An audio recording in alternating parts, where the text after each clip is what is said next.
See, he was in the zone though. He was about to kick one off to that motherfucker. I couldn't believe this shit played on time. See, I wasn't ready.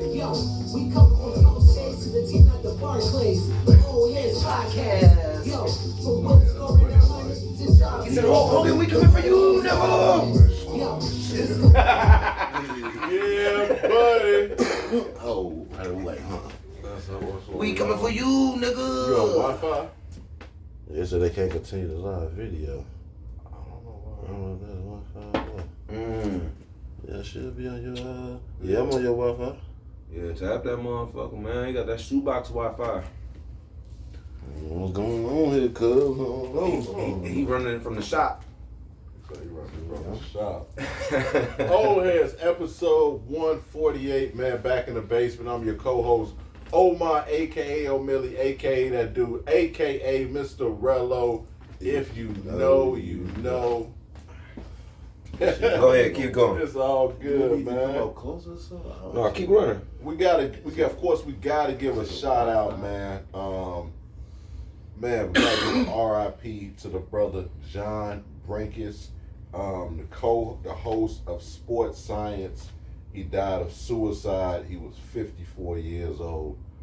He was battling some some depression, his wife and family say. So, man, R.I.P. to John Brinkus. I remember being a kid. Watching that Sports Science, man. Sports Science, man. That was crazy, man. Out of high school. It's cool, so I have to use a hard copy. right, that's what I'm thinking. Oh, yeah. But watching Sports Science, man, especially being in high school, I think maybe like 7th, 8th grade even, but getting a chance to see like a Adrian Peterson and these guys, you know what I'm saying? It was super cool, especially me liking science. So RIP to him, man. I think that was the first time we actually seen analytics really affect the game to a point where it made sense to a lot of people. You know what I'm saying? That's why that science really brought it to it. That's when we started putting numbers of people and stuff like behind that. the scenes science. Yeah. You know what I'm saying? Shit we wasn't privy to as just the regular viewer. Felt like we was damn near scouts. Like we was out here scouting. Like, okay. For real. So I really, man, RIP, man, John Brinkus, man. His old heads, his family, we'll be praying for you guys, absolutely. But I'm gonna let these brothers introduce themselves. We're gonna go ahead and hop right into it, man. Old Heads, 148. You need. Beyond, you're with us. Yes, sir. It's your man Hendo G, aka Prince Low, aka Mr. Honey Pack himself. Mr. Honey Pack himself. Honey Sizzle. Of course, this is how we start every episode, man, with Hendo's hot take. Hendo, what is a hot take? Oh man, the Knicks.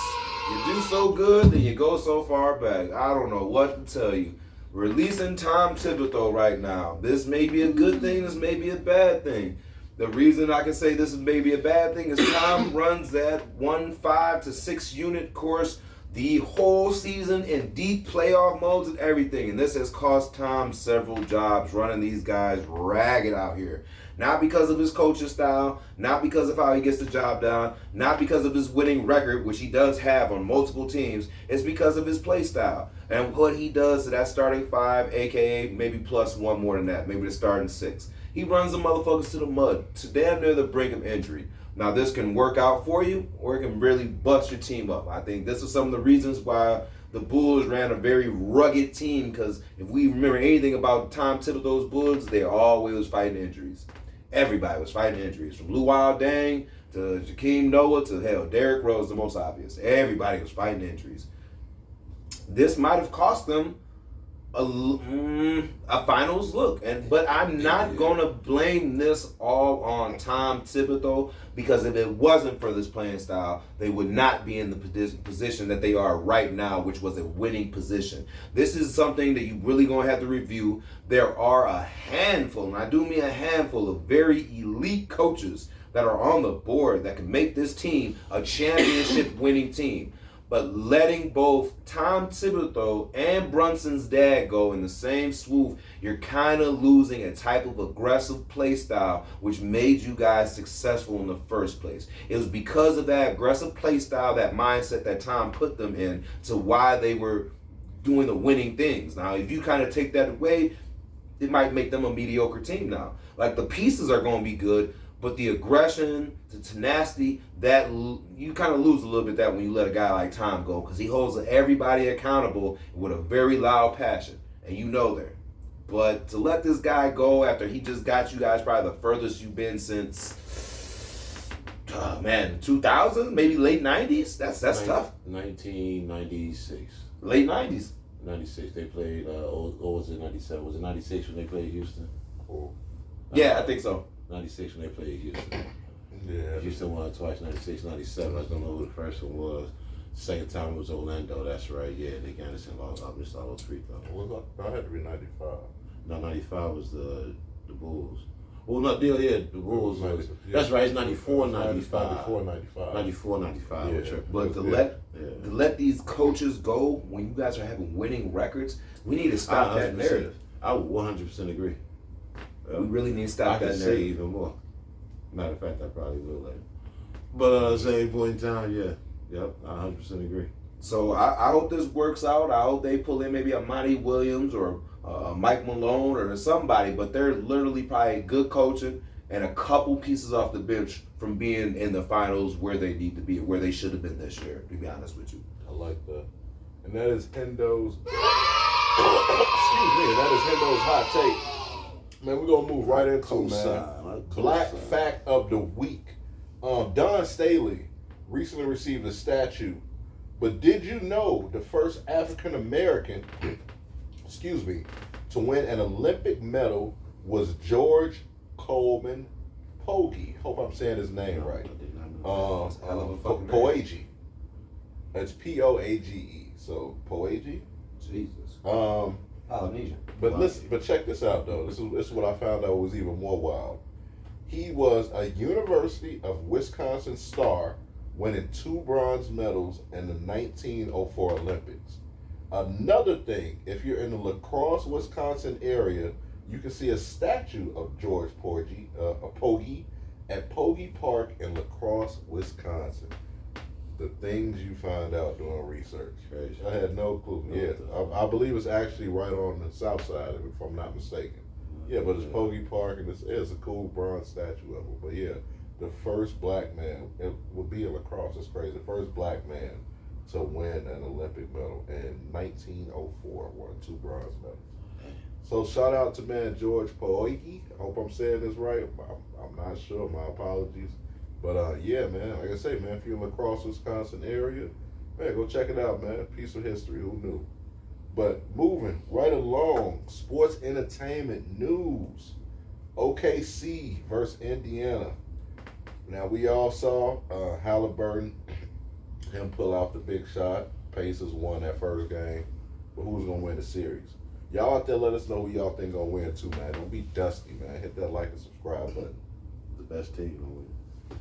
Oh, Shit. I like that answer. That's one of your better answers. Like, I'm pretty sure the best team is gonna win.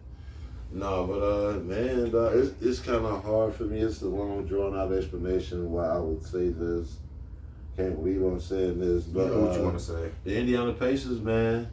You know, I was trying to explain this earlier, where you know how games get close. You know, down the stretch, you say it's 3-4 minutes left in the game. If you a coach, what would you want as far as offensive weapons on the floor? You would want the other team to think that all 5 of my guys are potent. Anybody can score right now. When I look at Indiana, I see that with the right plays drawn up. When I look at Oklahoma City, I see Shea being able to do some things in the clutch one-on-one. But I'm not sure who else steps up. If Williams is going to do that or Chet is going to do that. He didn't look like he was all the way there game 1. And I'm just not so sure in those last few minutes where the scoring comes from, because Indiana going to give you that. And it don't slow down. Most teams in the last 3 minutes, the scoring slows down. You get a ball to your star, Shea, you roll the ball out there. He goes to the free throw line a couple times. You should be good. That's not the case in Indiana. They come down here and hit a couple threes on your ass. You know what I'm saying? So down the stretch, if the game is close, I feel like that edge goes to Indiana. So if these games are close, and Oklahoma City is used to blowing people out. So when you get them in that situation, you know, they aren't used to a whole bunch of kick down, drag out fights like that in the last 3 minutes going back and forth. I'm not sure if they really built that way. They'll have to show me. Largest point differential ever for a season for a team. Yeah, they won everything by like 11, 12 points or some shit. You know what I mean? Yeah, it's ridiculous. Best defense in the league. And where does that get you when it comes down to one game? Because all that blowing people out, but you got to add in that clutch factor. And Indiana was up for what, 0.3 seconds the entire game? The entire game. Yeah, they were up for 0.3 seconds. 0.3 Yeah. seconds. Yep. After that shot, that was their first lead of the game. That's a dangerous team. You know, I mean, I'm not sure what you do if you OKC to keep your foot on the gas. To be honest, it looked like they were trying. They were getting steals. They were doing the best they could. And then these waves of points just started coming in. And then it gets down to that time where the more Indiana is scoring. Turnovers. Yeah. 18 and 19 in the first. I think it was 19 in the first half. Like, and Indiana typically don't turn the ball over, which is uncharacteristic. I mean, which is a testament to the how good their defense, but also the shakiness Yeah. and the tightness that the Pacers came out to play with. So if they just do a better job of that, you got to think that maybe they're not down 20 points. And that's how every they game in this score a lot of series. their points. But they totally comfortable being down 20 points is the fucked up part about it. Because the second they hit a few in a row and now they down 9 points, if you don't hit your next bucket, it's looking like whatever lead you had is scary. What happens with these dudes, the way they fucking score. And there's too many people that can do it. You don't know who the fuck is about to hit 2 threes in a row. Obi Toppin just hit 5 fucking threes. That's true. McConnell hasn't had a big game yet. Yeah. You know he's due for one. Neesmith saved their ass last series with 1,000,000 fucking threes in the fourth quarter. Yeah. And then where I really started running the offense last game, start running pick and roll, that's what changed it all. Because Halliburton wasn't getting it going early. That turned the whole tide. And he had some big shots down the stretch. Motherfucking Miles Turner hit 2 big motherfucking free throw, elbow extended motherfucking jump shots down the stretch. All of these dudes are potent down the stretch. We didn't even mention the Eastern Conference MVP, Finals MVP is Siakam. Pascal. Man, look, it's too many people to talk about in that team. And I feel like the best player is the coach. And then I seen him defer to some female assistant coach who I've never seen before. She over here yelling at these dudes in the last time out of the game. She was keeping them in check. The last time out of the game, after She been doing her shot, job. they called timeout. She been doing her job. And Rick Carlisle just looking, you know what I mean, not saying a word, just right. Yeah, I trust what's going on there, coaching wise. How you feel, Hendo? Who's gonna win this thing? I agree with B.I. just with the opposite team. I think it really is going to come into because I think OKC has probably the better of the defense. I think they're even though Indiana had a great performance. That's just one game. I think OKC kind of formats their game to that first game. They're going to come back stronger. And the fact that you can't really stop SGA and you can't keep him away from that free throw line, and the fact that he can just take any one of your best defenders to the cup at any given time and finish, that's scary. I mean, you could say Hallie's like that, but Hallie's more of a dangerous shooter. Nobody over there besides Pascal is really like a clutch right there. I mean, I'm not going to say clutch. Spicy P, he comes through in the big moments and he'll give you that run when Hallie is not feeling it right now. And sometimes there's a lot of games where Hallie isn't feeling it, but he'll make the last shot. And then that's all that we talk about there. Because there's been a few games where point-wise, don't show up, but he affects the game in other ways with assists, rebounds, good defense. He just doesn't give up. He played with energy and IQ every game, regardless of his points. But energy and IQ. I also seen a game where OKC's shooting was just a little flat. I've seen a lot of games where their shooting is flat, then I watched all the rest of them games where they're not missing and they're smacking everything. Dort smacking, Williams smacking, Chet smacking. And that's the game they have to worry about. I'm interested to see the next game for the simple fact is OK come out and get that early run, which they known for doing. They'll come out and put 18 on you real quick. Next thing you know, it's 18-4. They score quick, and then you have to rebound. It was cool seeing them go back to back. I could catch that as like a feel-out game, but I think they get the next game. This is not unusual for a good team like this to go down one game on the away, we still have a lot more games, and some of these got to come back to OKC. You know, yes. I'm telling you, this. If I'm an OKC fan, I am definitely afraid of what the hell I just said. That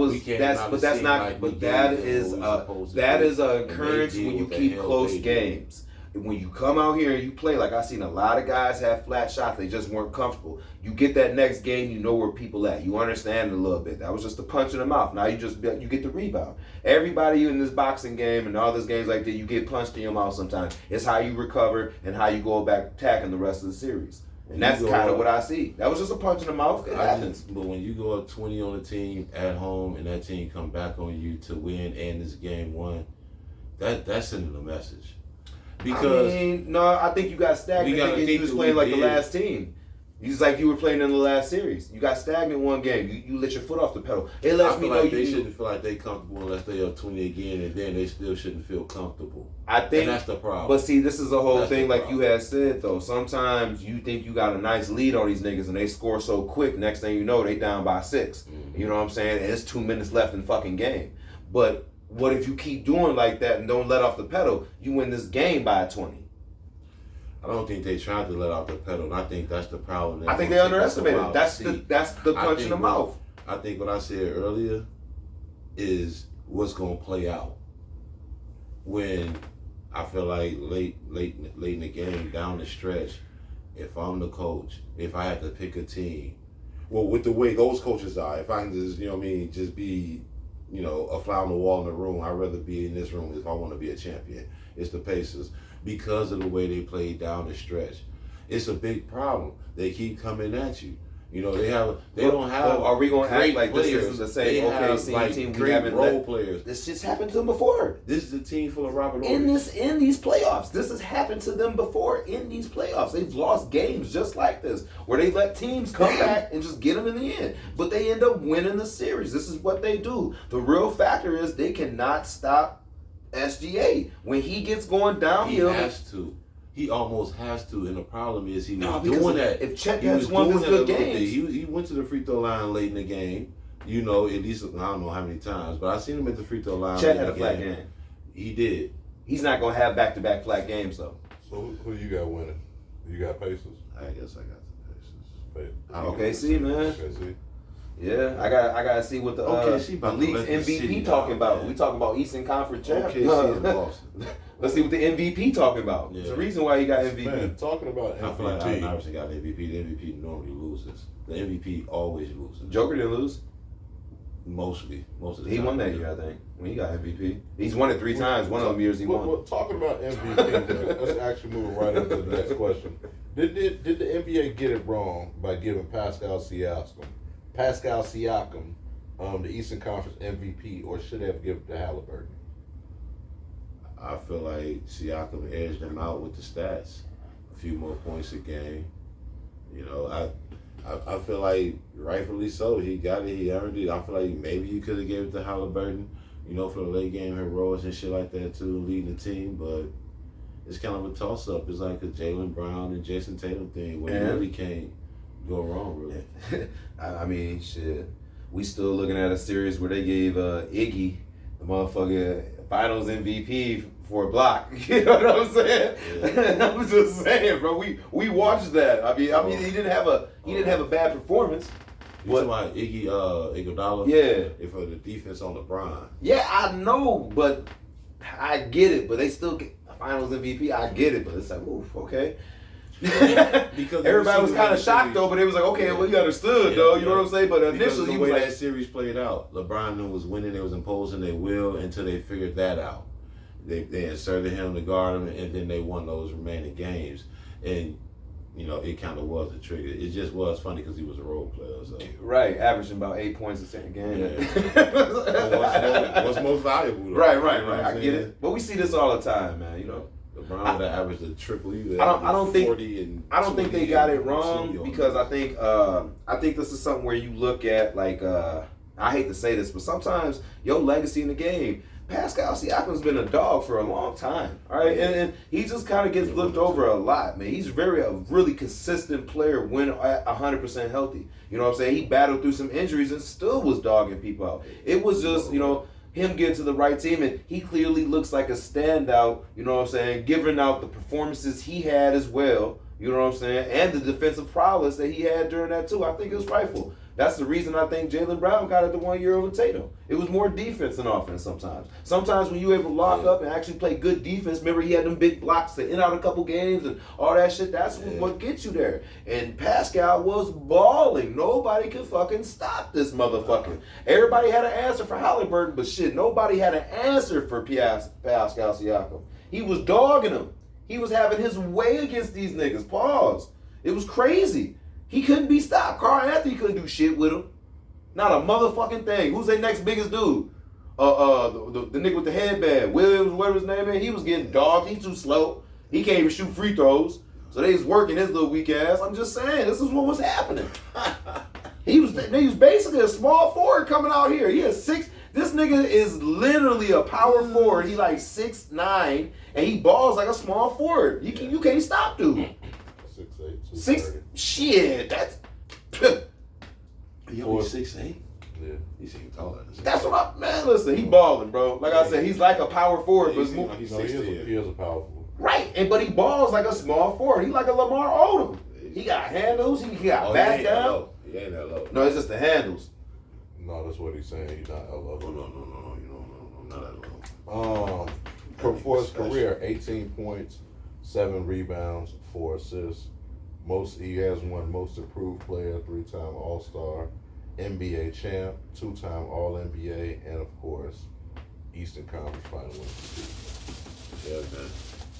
How you get Most Improved Player 3 times? That's a No, sight. he got it once. No, yeah, yeah, he got that. Then that other. If number you get that came shit right more after. than once, nigga, I don't know what they trying to tell you. No, he got Most Improved. Then I said that. No, that'd be 3-time crazy. All-Star. Oh, Yeah, well, I'm about to yeah, say, yeah. if you get the Most Improved Player twice, But everyone's talking. Did you say it? Did you feel like they got it right? Yeah. It was You hard to said- get it wrong. yeah, they got it right, man. They got it right, man. Let the man get some accolades. Shit. Y'all out there let us know too. Billy got more if they time got it left. right or not, man. The Pacers,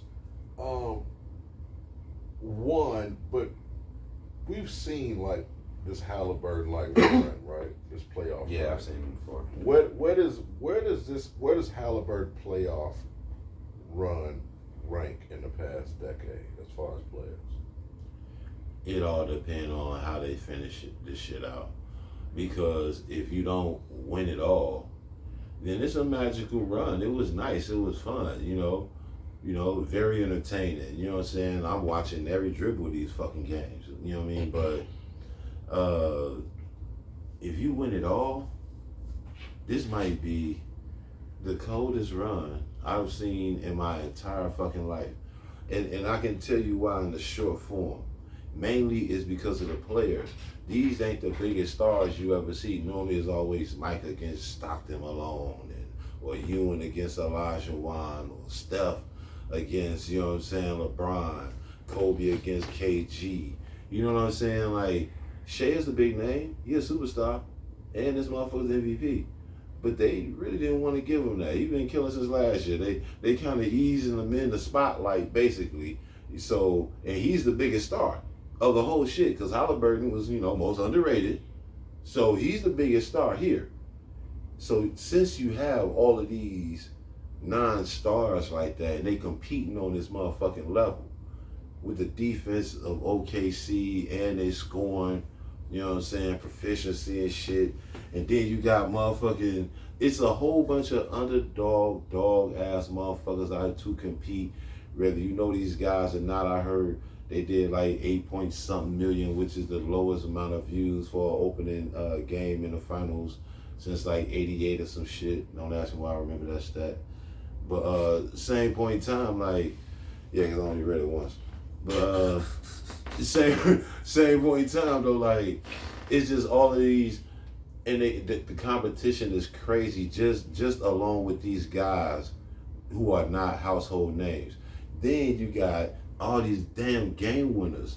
Halliburton by himself has more game winners than mostly everybody who's ever played this game before in one damn playoff run. Before you lose that thought, Halliburton is shooting 6 of 7 on shots to tie or take the lead in the final 90 seconds just this postseason.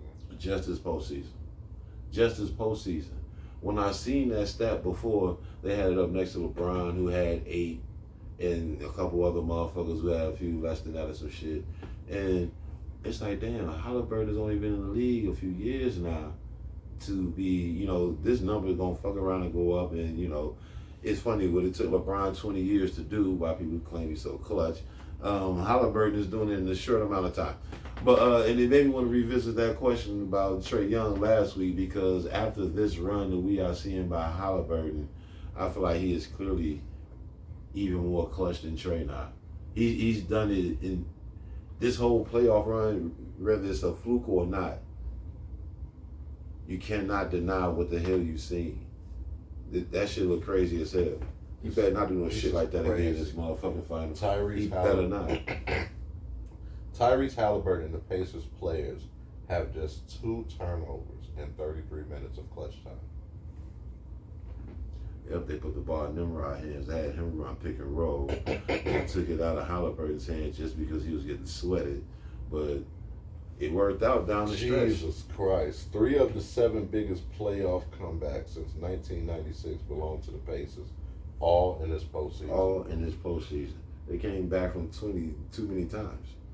You know what I'm saying? Like, you can't count them out. Starting, for my other opinion, teams start beating themselves. They like the Patriots or some shit. They just keep playing. You know who they're starting to remind me of? They're starting to remind me of that Piston team that beat that Laker team that one year. Yeah. Where everybody was like, "There's no way." Yeah. Like they had a cute little run. Yeah. They got to the finals, and then they shocked everybody, and they beat that Kobe and they beat Shaq and number 10 all time, Kobe, in the finals. Shots fired. That's cool. I took my shot. I took my LeBron shot. But that's how that team is. That's how that team is. Right now, giving me that type of vibe. Nigga, my fucking brother told me Kobe his favorite player. Why not? Fuck you! I told that nigga. I said. You on the right track. Fuck you. He's a lot of people's favorite player. I said, Mamba. bro, I literally looked. I literally looked at my phone. I was like, I said, nigga, I never knew that. So yeah, bro. He's like, yeah, bro. He's like, nigga, Mike, nigga, but like, for his favorite, nigga, like, yeah, nigga, Kobe, my favorite. Yeah, man. Brown top 10. I was like, Brown yo, top ass 10. Kobe top 10. bugging, dog. Yeah. But he also say LeBron better than Mike too. No. He ain't never said that. Said that. He would never say that. He would never be on the show. He been saying that shit for years. Mm-mm. He been saying that shit for years. You're not invited, sir. You're fucking.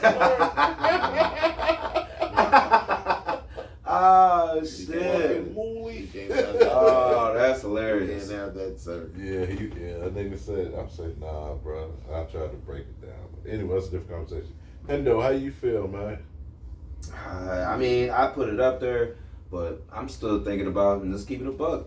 We watched this nigga, young LeBron, do the same thing with Les, nigga. He was doing the same shit. I'm literally going back and thinking about when I first watched LeBron's first 5 fucking years in the league. This looks like the similar shit. Only LeBron did it with Les. I give him that argument. This team might be a team full of nobodies, but they're well-coached somebodies. That's the only thing. You can take a bunch of no-name people to the finals if they play their fucking role. The good thing about the Pacers is nobody tries to outstep their role. Everybody plays their fucking role. That's why you don't see guys like Julius Randles and Cats and all this over there, because they got role players. Miles Turner doesn't just come up, pull threes. He does everything. But if he's open at that 3 line, he will pull it. But that's not his first thought. They're well-trained. They're a unit. But this is not a better unit than when I watched Jimmy Butler go on the same run and take them niggas, the Miami Heat, and they motherfuckers was dwindling down. I'm sorry, they didn't have much that year.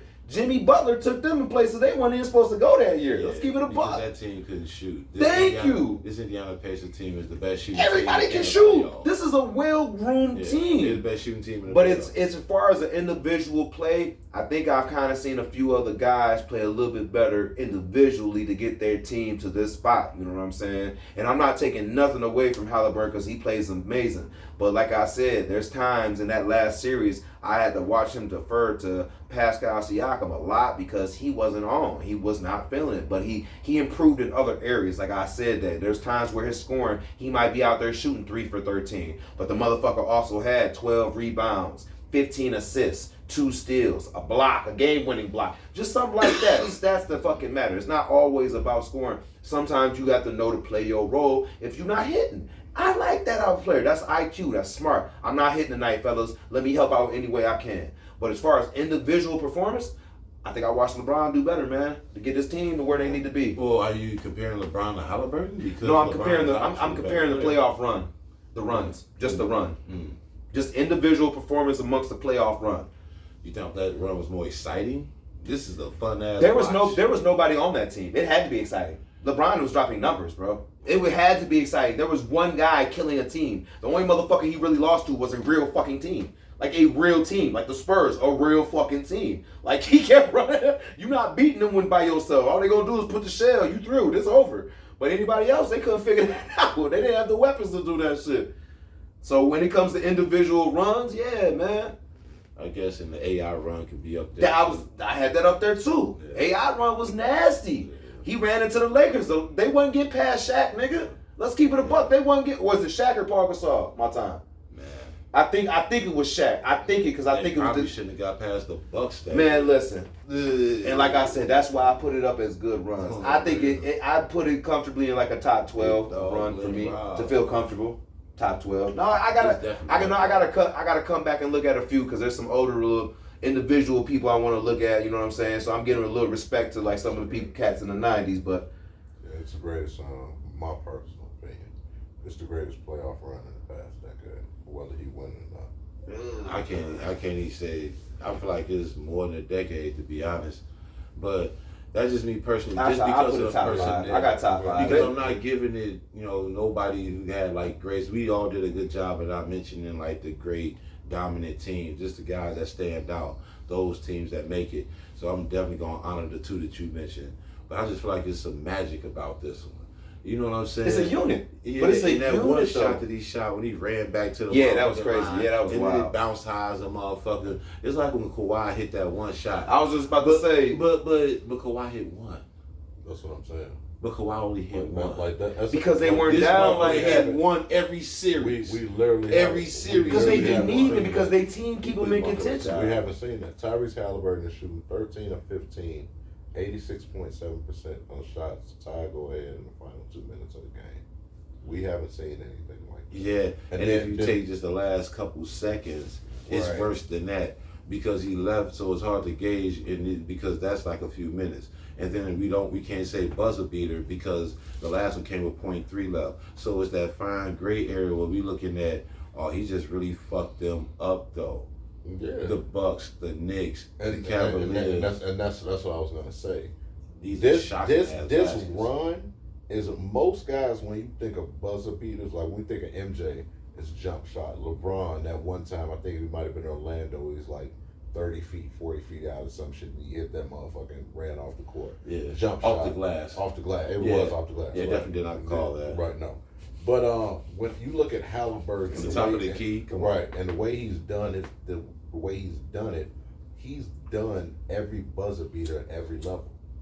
He's done it driving. He's done it. The last one he did it with the midi. Mm-hmm. He's did it with the 3-point shot. He's done buzzer beaters at every level that you can look at on the offensive end. And the tripped out part about, like LeBron, he isn't an offensive player. He isn't a scorer. Right. He's a pass first point guard. Mm-hmm. He controls the game. There are very few pass first point guards who are the best player on that team. That's won the finals. So I think he's doing something special. We really haven't seen anything like this. I heard a fair comparison earlier. Isaiah Thomas. Yeah, that's exactly what that was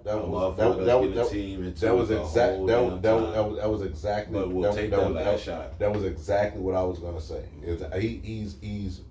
I don't think he's anywhere near as good as Isaiah. He ain't got that little But grip like but that.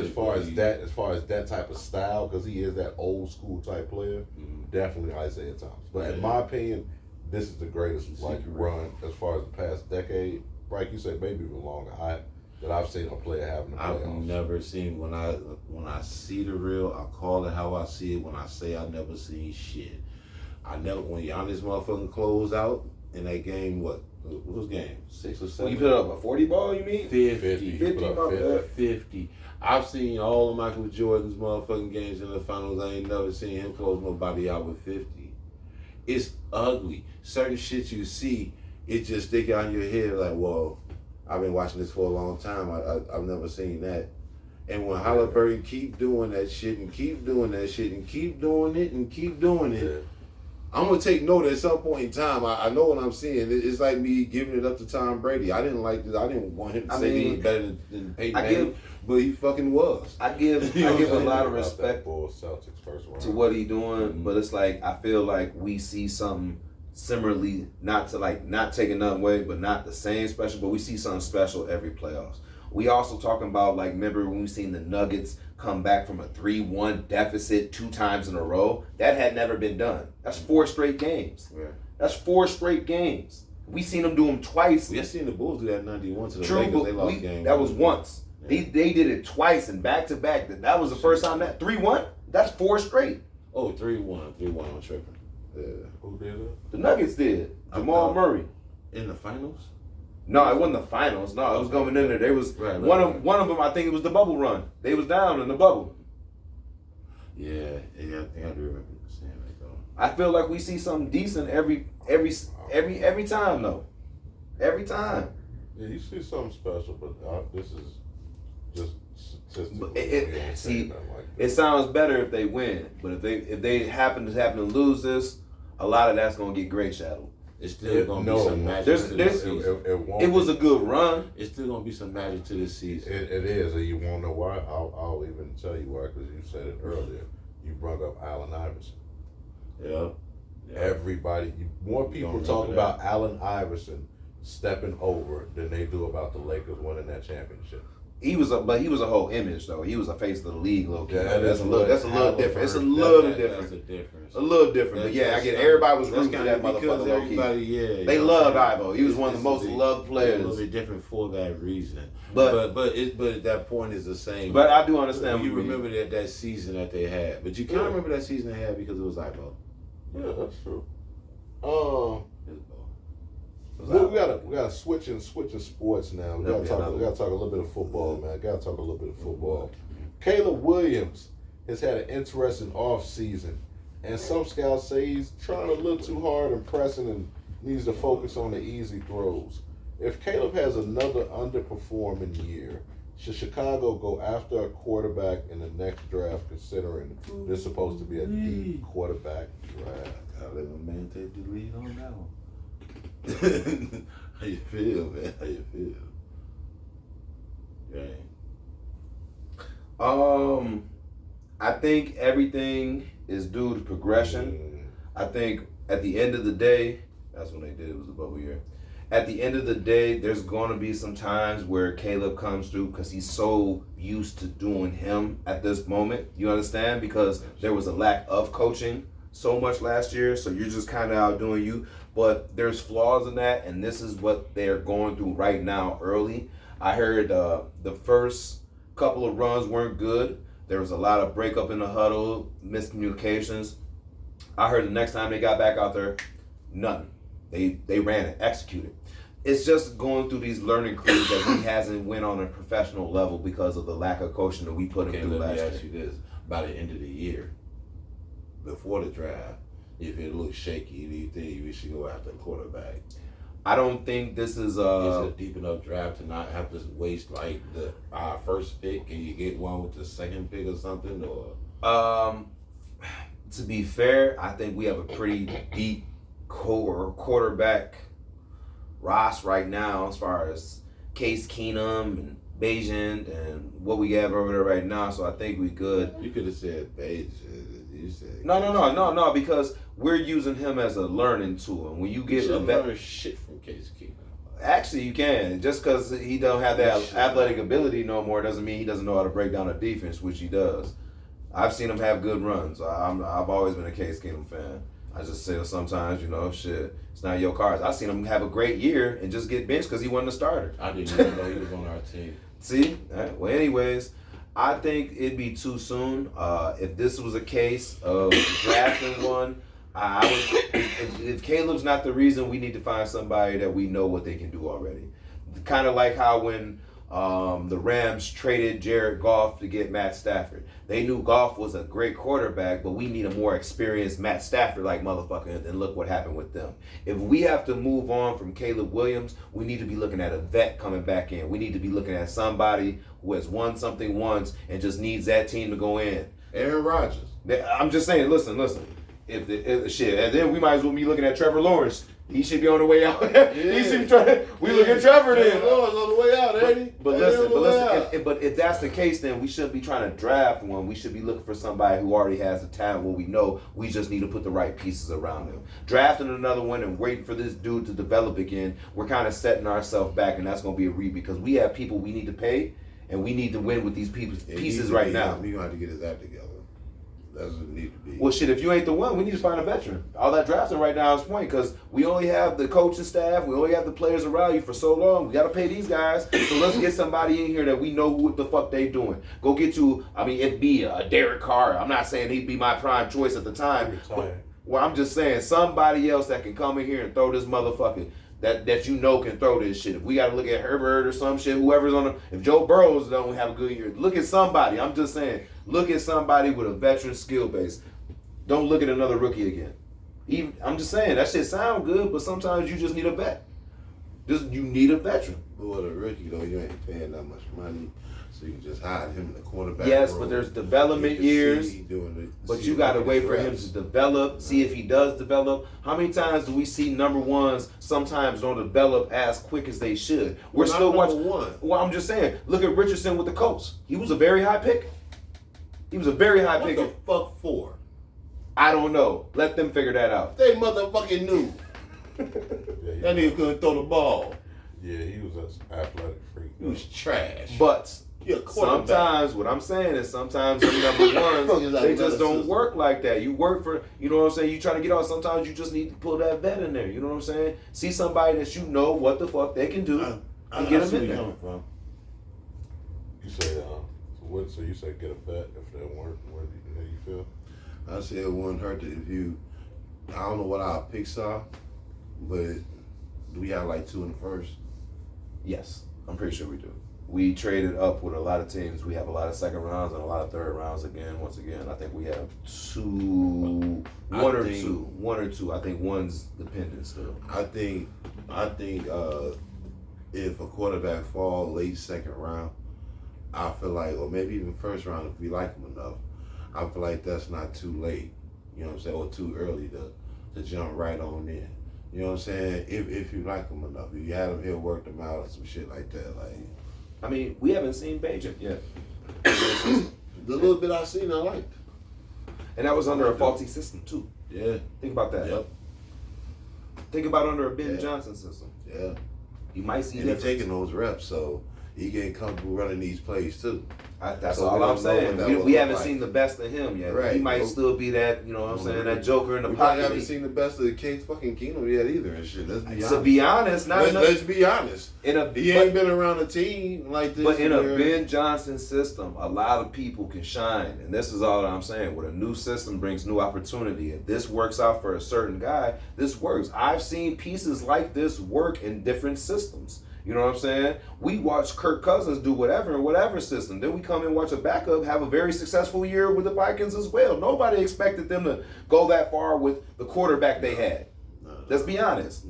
So he really did, and he's a good to great quarterback. I give him that on the grace period because he, what's my man? He just went to the Seahawks. Good to great. Well, he had a great year with him. He's a good, but he had a great season with them. He's a good quarterback but he had a great season. That's why I say good to great. I'm not sure if he's good. The stats say different from last year alone. That said he had, a good year. That's what I'm saying. I can only go off your last year performance. And you had very good numbers over there. Very good numbers. I know professionals who's been in the league longer than that didn't have as good numbers as that. He was almost one of them. I don't know. Before last year. Yeah, before that. If he didn't get Before to the that. Vikings, he was going to be on that Before list that. forever. But listen, we just watched Geno Smith a year before have a season nobody thought he was going to have with the Seahawks. Let's be honest. We didn't think Gio and the Seahawks and Pete Carroll over there was going to do anything like they did that year before. And look what they did. Something decent. They didn't look terrible, but everybody was like, all right, man. Cut the shenanigans. We ain't going to get these niggas out here. They balling just a little bit. Get these cats up out of here. I'm just saying. I love Geno, but I'm never going to forget that man taking like a 50-yard sack, bro. Bro, looking over his shoulder trying to fill up. He going back. He just constantly running back. I promise he ran back at least 20, 30 yards, man. He said a 50-yard. Bro, He said a 50-yard sack, dog. It felt like a 50-yard sack. You just see, because you'd have been like, just go down, nigga. This nigga just kept throw the bitch out of bounds. They They could go off the back foot, throw it out of bounds. The player's going on You out the behind him. He is running this way, looking over his shoulder to see which way he can swerve, bro. He can't even see down the goddamn field. He running backwards, bro. Literally running fucking backwards. I'm sorry, if you just seen that shit, you wouldn't be able to unpicture this shit either. I love that man, but I appreciate his, him being, steadfast with his work and getting better, working at it and getting better over the years, But man, look, all I know is he ain't never gonna. If those are your instincts, you know what I'm saying? Look, man, I'm just saying. Well, I'm just saying I ain't gonna act like he's terrible, but he had a very good year that year with him. I ain't gonna act like he's the best of the best, but all my point is sometimes quarterbacks in different systems could have a good showing.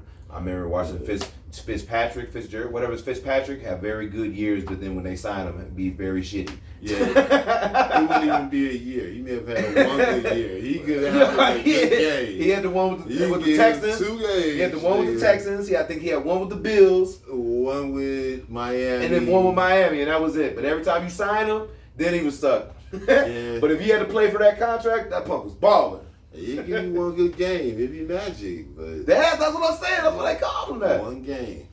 Fitzmagic, baby. Yeah. One game though. Straight up. Yeah, I don't know, man. I think, I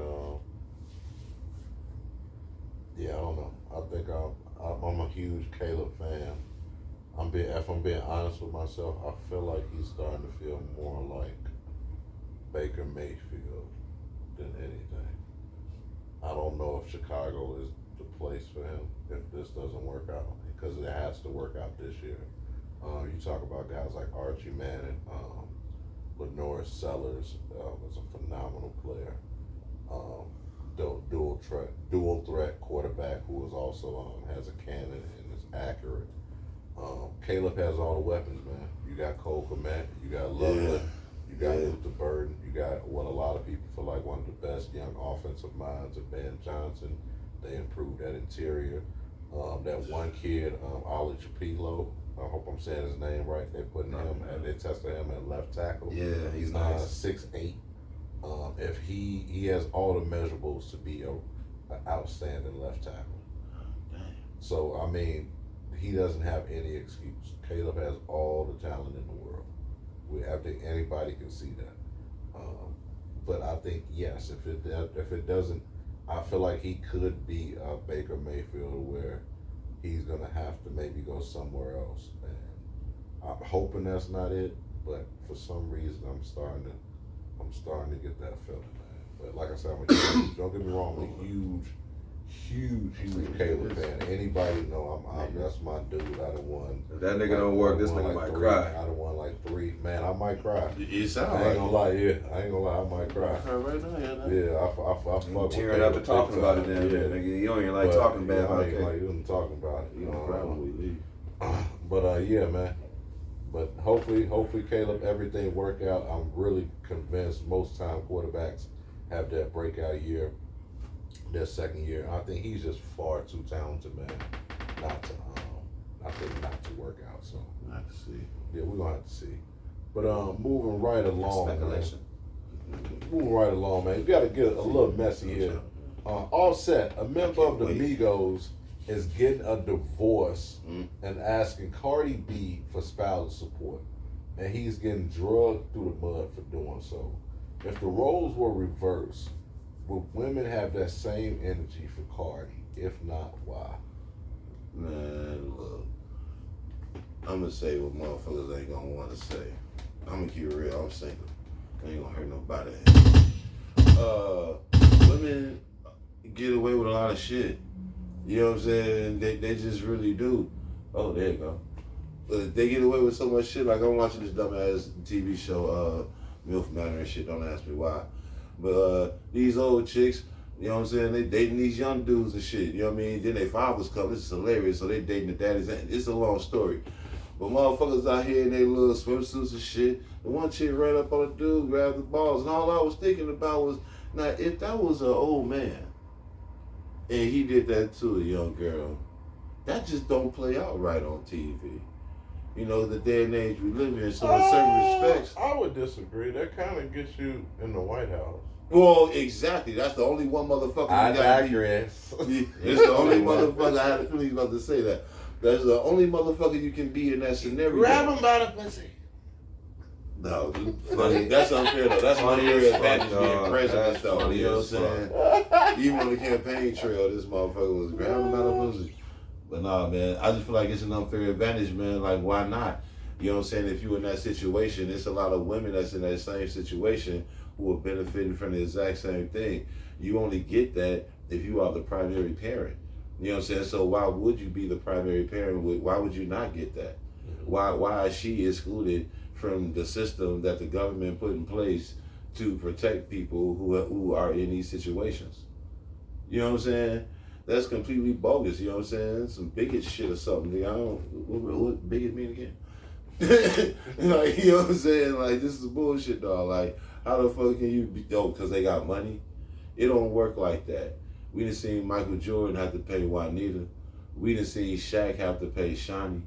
We done seen a whole bunch of motherfuckers have to motherfucking pay motherfuckers. Man, you gonna pay. You know what I'm saying?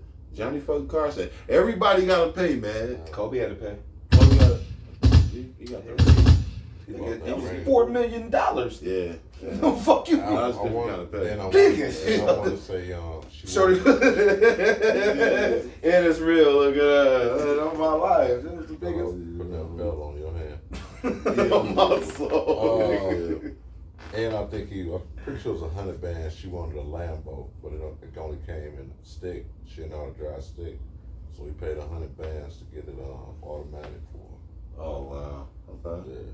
Drop that Guapanese. Valiant effort. Hey, I ain't mad at him, man. You got it, man. I don't remember that. You say none of that. How you feel, Hendo?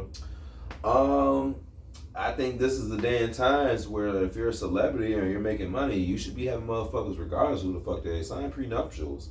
I don't think we get anything involved if I've been working at my craft for 15 years and we happen to fall madly in love, and for the last little couple of sessions and shit, we not feeling each other. You want to divorce me, now you want to take 2/3 or a third of what I made my whole life. Meanwhile, you just a stay-at-home dude or a stay-at-home chick. I don't think that's fair. I've never thought it was fair. But sign prenuptials. If they really love you, they understand. Opposite for them because he been working so long that he got more money than her. No. Listen. She got more money. Yes. First of all, understand this. Okay. The Migos are a group. That means there's 3 of them. Yeah. So if they make $1 million, that's a 3-way cut, and we're talking about the cut that the record label's not already taking out of this motherfucker. So this could be 100,000 3 ways. Okay. But they got walkie like you're talking. Okay, but and the record label makes the point off that they get the. I don't even know if they got all they shit yet. You know what I'm saying? I don't know if they own their shit all the way. Where Cardi B, she's a 1-person act, and she's sold out tours. She sold out everywhere. She has by far more of the money than he does. Not saying the dog poor or anything, but she definitely got more money. But also, like, we want to get everything straight. According to Google, Prenup can address or even waive spousal support, also known as alimony, but it's not guaranteed way of completely eliminating. No, but it takes certain things off the map at times. So instead of like person getting all or two of the houses, you get a house and you have a set amount of money. Yeah. You can't exceed over a certain amount of point, and it stops that for it. They say, well, prenup can waive alimony rights. There are limitations, and the courts may not uphold a waiver if it will result in undue hardship for one spouse. So, but it stops it from being like as bad as it could be. Put it like this: there's a limitation when there's a prenuptial to a certain degree. For instance, if you have 5 houses, instead of getting 2 or 3 houses, you get 1. Me. Meatball, okay. Yeah, that's how that works. But hey, I'd rather go that route than no route at all. But nah, he ain't wrong. Shit, if he know he ain't got no money, shit, the money to dried up for him. He ain't got no solo albums coming out. Let's be for real. It'd be different if he's doing a little bit of work, but shit, he's not really working right now, so he got to take what he can get. I don't know if him and the rest of Migos seeing eye to eye. Shit, a little hardship right now. No, they wasn't him and Offset. Right. Or him and Quavo? Yeah, him and Quavo, excuse me. Yeah, so it might not be a whole lot, but this is how the game works, man. I'm sorry. To be honest, he'll probably get it. And shit, this is how it works, man. It'd be no shame if the shoe was on the other foot and it went the other direction, is more or less what I'm saying. So this is kind of, you can catch a little slack from it, but hey, that's the way the game goes sometimes. Shit. We watched some of the craziest bamboozlements be okay with it. So if this is one of them, hey, shit, it happens. Say, hey, it happens. Sorry for you, man. It's part of the game, baby. It's part of the game, baby. That's how it happens. That'd be like if a broke dude married a WNBA player, and then the next thing they broke up and he get the house. I'm not gonna look no different at that. I've watched NBA wives do the same thing. I'm not gonna be next time he courtside looking bad as hell with some Balenciaga with a jazz player. Like, yeah, that's my new one over here. I get child support. Shit, I'm a man. God damn. So Offset, this is just according to Google, has an estimated net worth of $10 million. Y'all want to guess how much y'all think Cardi B net worth is? 65 million. 30 million. Fuck no. One site says her estimated confirms could be 101 million net worth, or another one says 80 million net worth. Because I think she like sells some makeup and some shit or something. All types of shit. Think about Rihanna. Bro, she got all types of shit. No, she has all types of shit from TV. Don't forget, she was on shows. She was on a reality show. But that's listen. But money gets you in the door. She's getting other little shit from there. I mean, she been getting money, is what I'm saying. She been getting money. So imagine how long she been doing this shit, is what I'm saying. Then she got the albums. Then she got the sales. Then she got the tours. Her tour game is crazy, bro. She ain't been broke in decades. Fuck that shit. That's what I'm saying. She by far, like, if you was to have a Cardi B concert come up right now, and this the Migo concert, and you was to do the sellout, I guarantee Cardi B shit gonna be sold out. Migo shit gonna be hit, dog. It's gonna be hit, dog. You hear me? It's gonna be 30 niggas here. It's gonna be 30,000 over here. I mean, bro, we can't talk. Migo's one of the biggest rap groups ever, bro. Bro, I'm just talking about just on the tour side, sellout concerts. I'm just talking about sellout tickets, because album sales, sometimes you do not catch all the money off your album sales. Where you catch your money, your big money, is off the sellout tours. Any artist will tell you that. You make your biggest amount of money on your tours. That's just what it comes down to. And shit, Cardi B. No, I understand. Cardi B shit is just selling out a little bit more. In addition, a lot of people still tour because that's where their money is. Because when you think about this, and I always think about this, comedians. And we Cardi B can have her I own don't show. go see nobody though. Cardi B can have her own Jackson show. fucked that up. Whenever you see Amigos, they usually doing another set with somebody else. Just keep it a buck. They usually doing another set with somebody else. I've always noticed that. And I'm not saying nothing bad, but I'm talking about certain motherfuckers sell out by themselves. You dig? Yeah. I mean, I'm not. I used to. I mean, I couldn't say. I shouldn't even say used to be a fan. Like I think Cardi's cool. I just feel like her level of maturity, maybe just because I'm a little older. Just like some of the shit like she say, man. I think it's what she sometimes like represents, like that level of like ratchetness. And I give everybody got a little ratchetness in them. I just don't like to see that for our sisters, especially when she going on live talking about how she wanted to kill him and she wanted him to die slow and this and that because he asked for spousal support. Like that, like where is your head at, shorty? You know what I'm saying? Like that, like you have too much going on in your life right now to be talking wild like that. Like your kids are gonna see this one day.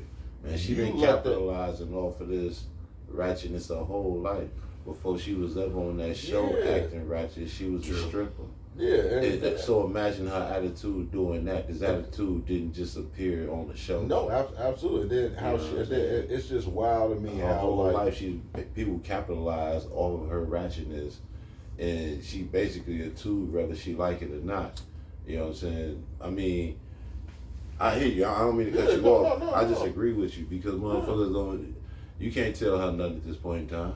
No, and what's wild is that you have so many women that condone that. Like, cool, I get it, sister, you upset, but it's spousal I can support. be bullshit too, and I can make it. Right. No, bitch, pick up a book. Yeah, real talk. Yeah. Because when this is reversed like this, they don't know how to understand that sometimes. And I'm not gonna say it. It's just when you're not used to seeing something like that happen, now you feel a certain type of way, and they don't understand it. That's what men sometimes go through a lot, and we don't understand it as well. So sometimes when I see stuff like this, I kind of sympathize, but I understand as well. This is just what it is sometimes. That's why I said. Nah, you are too grown to be on live, having millions of fans talking about how you want to kill your baby daddy. And you want to kill him slowly. You want him to die slowly. Especially you have on kids. the internet. Exactly. You have kids. You know what I mean? With this that man. video is gonna last forever. Your kids can see you saying the worst shit ever about their parent. They forced to love that motherfucker too, regardless of how fucked up they are. Yeah. You know what I'm saying? Like you don't want to ruin that image for them. And maybe this is a phase, and maybe the other parent, you know what I'm saying? Maybe one day everything will be all amicable and beautiful between the two parents, and you know what I'm saying, they co-parent in harmony as opposed to this. You don't want that stain to be there. Yeah, I just to look back on. I mean, I just never if understood Russell that, Wilson bro. and Future can do it, I think anybody can. Yeah, I just never understood Russell's that. To me, that was corny. If That was always Matt corny. Barnes and Derek Fisher can do it, That arguing on. anybody can do it, man. You know what it took for them to get it right. But they got it right though. That's the end. Whatever you gotta do to get it right, get it right. If we gotta box it out and we just gotta do that one time to get it off our chest and see where we at, then we gotta do that. But we got it right though. We cool now. No. I got it right. Get your ass out of Speaking about women, man, we got to talk about our sister Dawn Staley. My God, dog. Got a statue in South Carolina. Name three other women in sports who should have a statue. It can be any sport, any era. And number three for me, man, I gotta go crazy. Cheryl Miller. It is a travesty. That's fucking crazy. It is a travesty. She doesn't have a statue somewhere. I would say definitely on USC. And I looked, and yeah, she does not have a statue. Yeah, that's why I had a backup. That's why I had a backup. I'm gonna say Cynthia Cooper. The fucker. Yeah, I had a backup because you took Cheryl Miller. I had 4 people on my list.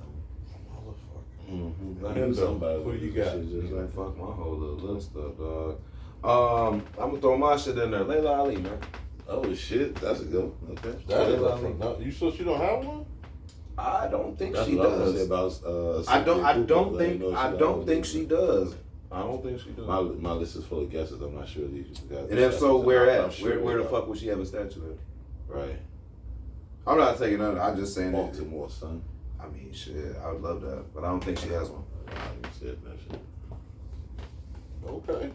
Motherfucker. I Mm. see Ali. I got a steal in there. Yeah. And number 2, I went with Jackie Joyner Kersey. Oh shit. Okay. We She got absolutely different needs a statue.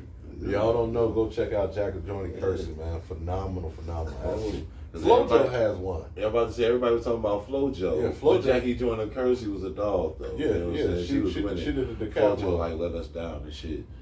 Jackie Joyner Kersey was the better athlete. Yeah. Because her thing was she did everything. She did a decathlon. FloJo did. She was a sprinter. Yeah. But overall I mean, athlete. they letting us down. Like Dan and somebody else, one of them niggas let us down. Oh, too. I They know didn't you make talking the about Olympics. Dan and Dave. Yeah, Dan and Dave. It's One a of them niggas didn't it's a even good make 30 the for Olympics 30 and on shit. that. They Yeah. was talking about them like a motherfucker that one of them It was didn't make it. I Dan. was like, man, what? It's like Who? all this hype. Yeah, Dan and Dave, yeah. She was crazy. Oh yeah, I'm gonna go number 2. I'm going Pat Summit, Tennessee Volunteers. You sure she don't got one? I don't know. I'm not sure at all. This I'm list is full of pretty sure guesses. she does. This list is full of guesses. I'm pretty sure she does. You might have to pick someone else because I looked at that. Yes, sir. Interesting. She got one. Yes, huh? sir. Because I love Pat. Okay. I love okay. Pat. I knew that. Okay. Then I'm gonna go Billie Jean King. Ooh. Mm-hmm. Tennis. Okay. Okay. Billie Jean King. Oh, statue Billie Jean. Somewhere. Not very attractive, Not at all, but I like but the I name. love Billie Jean King. Okay, let's go. And got the coolest name ever. Yes, you do. Hendo, who you got? Number 2. Woman in sports that deserves a statue. Candace Parker. Damn. Might be soon, but hey, D Wade got one. Shit.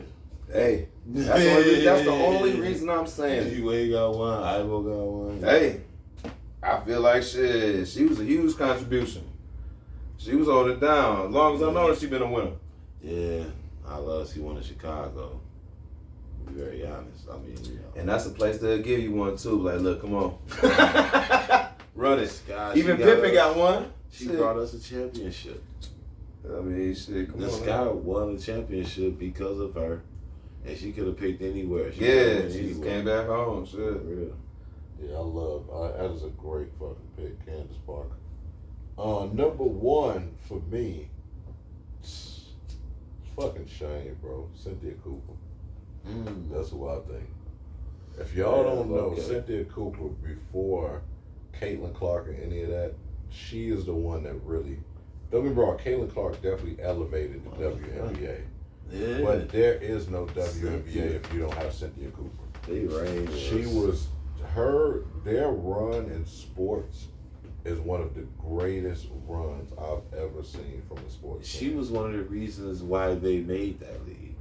Is because she was killing and nobody was seeing it. She was one of those people, you know what I mean? Cheryl Miller was definitely one of those people too, but she just missed that time. Yeah, It was she just past slow, her time. You know what I'm And saying? you But had you had Swoops. these girls that Yeah. could play. You know what I mean? But before the WNBA started, motherfuckers knew that these girls could play. Yeah. You know what I'm saying? Tina They Thompson, knew. pretty ass out there with It them took big too lips. long. But yeah, Nah, Cynthia that Cooper, was- man, absolutely nah. deserves. I know my part. I Yeah, shouldn't have said you- that. That was my bad. That was definitely. I do myself. That was definitely Creep Squad. He was out here like the old man on Family Guy. You know what I'm saying? That was definitely Creep Squad. My fault. The Quagmire Act, my bad. Number 1, who you got, Hendo? Serena Williams, man. Yeah.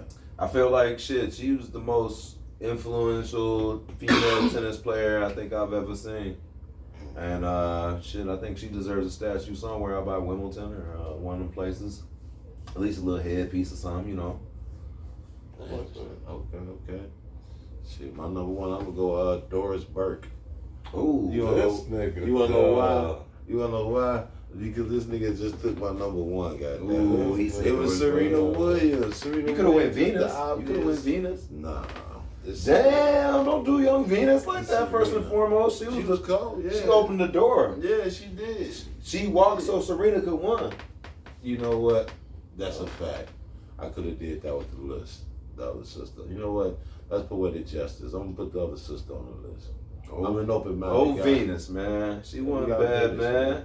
Got Venus with. She went through it. Wasn't her fault. Serena was just a power hitter. Both of them shot a statue. They shot a statue together and shit in Compton. Hey, it was different because Venus, she had the inside game. She was snipes. Like They have a statue. Well, Oh, they Doris do? Burke. No. Doris must be Burke. outside of Compton. I know. Oh my God. Washington, D.C. Doris Burke. That's the obvious choice. Lisa Leslie got a That's Lisa Leslie. No. Rebecca Lobo. That nigga said Rebecca Reese Witherspoon. No, I'm gonna keep it a buck. You know who needs a statue? Her name is Chris Cyborg. She's a female UFC fighter, she is a monster. She's won on every level. She's lost on every level, but she a real fighter, man. She a real fighter out of Brazil, man. I feel like we all gotta know you to get the statue. But she's a Oh, she probably don't like a National Museum of motherfucker. African American History is where it's at. Washington, D.C. I didn't know that one. Yeah, But Chris Cyborg, man, UFC fighter. That's a great pick. Nah, she's a monster, bro. She's a monster. Like she can fight a dude and whoop their ass. Like shit, she's a monster. Doris bro. Burke. He said Doris Burke. I'm done with this shit. I don't know why she used to be hot at one point. Doris Burke. She's not bad. She didn't age terribly. All right, let's not creep out. Yeah, my fault, Doris. You always welcome on the show. Look at him. You're very welcome. He said you're very welcome. You're very welcome. Ooh, I'm glad we not live today, man. Y'all going to check this out on the tube. Talking about Doris Burke.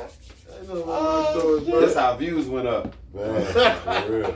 Man, you Inside know what the the fuck they said NBA. about Doris?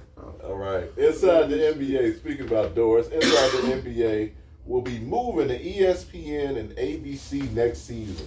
Inside the NBA is regarded as the best basketball show on television. Is this the best basketball show ever on TV? If not, name one better or just as good. Just for longevity alone, I feel like it's a yes. It's a yes for me. Yes for you. I'm not even sure who second place is. Ah, man. I mean, Ain't close. I believe Stuart Scott was inside the NBA as well. Was he? I believe that's where it was. Was it? Was that different? He ESPN. He It was ESPN. TNT. Yeah, I feel like Stuart Scott had one of the better shows too. To me, it was just a short run though. But I like He Stuart did Scott. Sports Center. Yeah, Yep, he did I like- sports. yeah, I like he Stuart. did after He game, did. post game. Yeah, that'd be the only other person. That'd be the only other person. Like, Like, it wasn't really like a show though. You see what I'm saying? yeah. No, he had his own little talking about the single. show. Oh, No, no. he had a show. Mm-mm.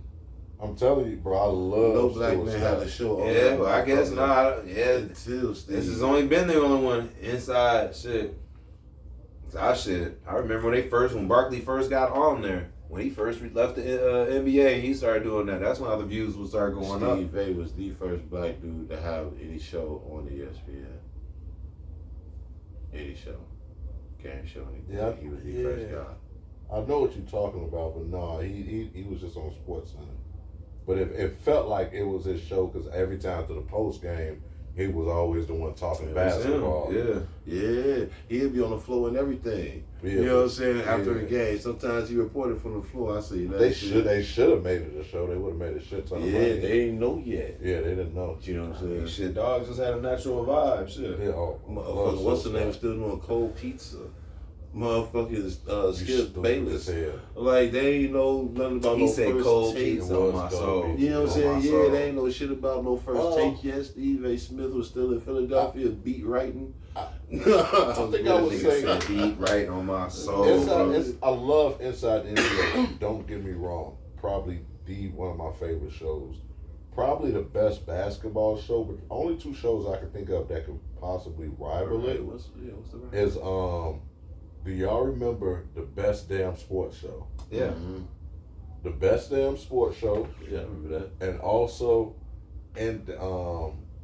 the Inside Stuff with Amar Rashad. Yeah. Oh yeah. Those are, in my opinion, I think those are the only two that Inside can rival. stuff, but they run wasn't that long though. Right. That's where I Inside got. Stuff ran for a minute. It did, but right. not like. And one of the more inside stuff, I believe, is still running. But it's with Grant Hill and another Caucasian young one. It's still going? Yeah. If I'm not mistaken, bro. If Don't it's nobody watch still that going, shit. exactly. If it's still going, and It's we on don't like know about NBA it. TV. That's a problem because he's talking about the popularity. Niggas will watch of around the show horn before they watch that and, shit. and the relevancy of a show. You hear me? We talking about popularity and Niggas relevance. will watch around the horn before they watch that shit. Yeah, popularity and relevance. We don't know that show even exists. They ain't even in competition. As far as you can say longevity. What's the one? What's the one with Chris Wilbon or Chris Wilbon, the old white Oh dude? hell yeah! I watched that shit where they had the errands at the end. Yeah. I watched that shit before I watched that. Yeah, I grew up watching that. Yeah. I'm a Will Bond. That's what I'm saying, dog. Everybody Yeah. watch that shit, man. I Yeah. forget who the old white dude is. He got the little flag he be wearing and shit, dog. Yeah, Fuck that's that Tony. shit. Yeah, Will Yeah, Bond man. Tony. We watched that shit, man. Fuck all the rest of the shit. Guaranteed. Straight up.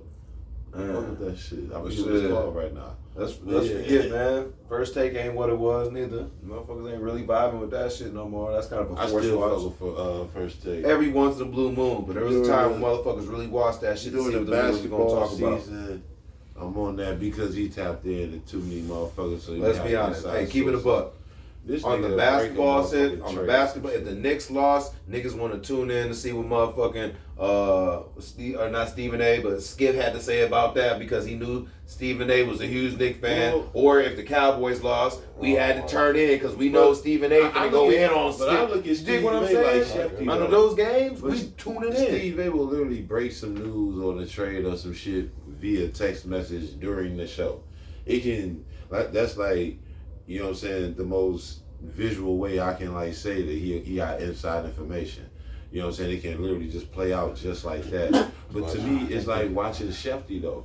Like any show Shefty is on during football season, I'm watching that shit. Yeah. You know what I'm saying? Because he's about to tell you know what I'm saying, Yeah, who true. going to fuck where. And he's probably going to give you some breaking ass news. So He do be on it. he better than Steve A. though. I think so, too.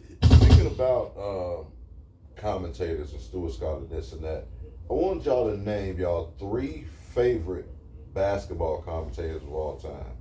I'll go first.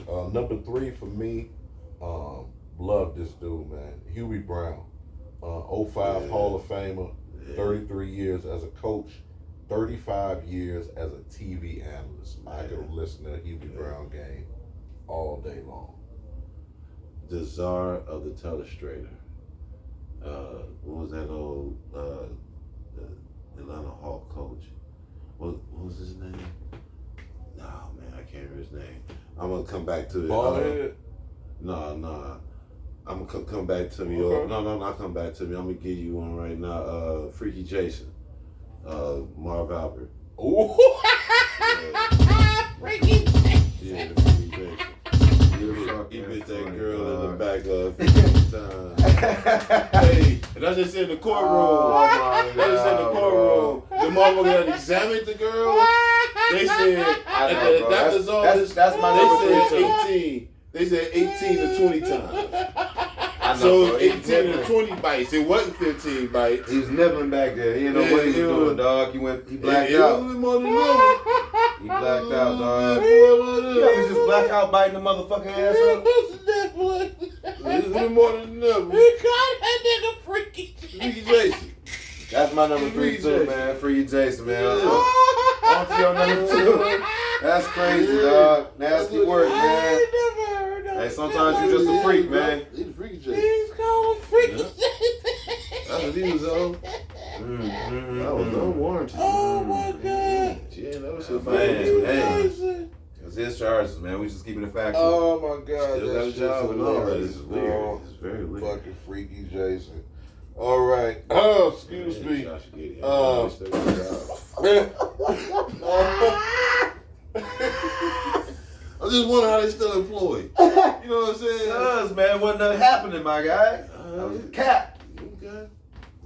That was CGI, man. Wasn't me. Meanwhile, you walk past a girl in your office and look at her wrong. I got a pocket full of hard candy all the time. Yeah, Like, why you you always HR. giving out Jolly Ranchers? Yeah. Yeah, good.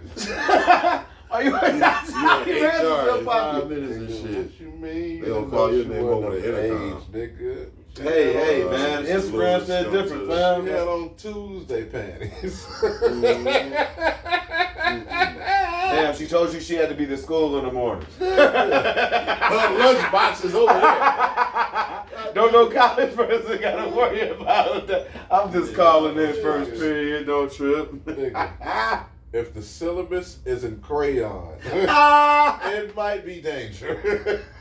The fuck is you on? Oh shit, though. Jesus, One more wow, ball, bro. dog. If she got a lunchbox. Dog, My God, bro. wow, If dog. you met her at the roller rink. Dog, like, y'all motherfuckers wow. Our first date was the arcade. No, Put all y'all, right, man. put Go y'all on done. niggas under the This is bad. jail for real.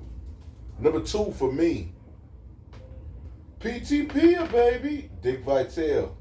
08 Hall of Famer, 41 years as an ESPN And college basketball analyst.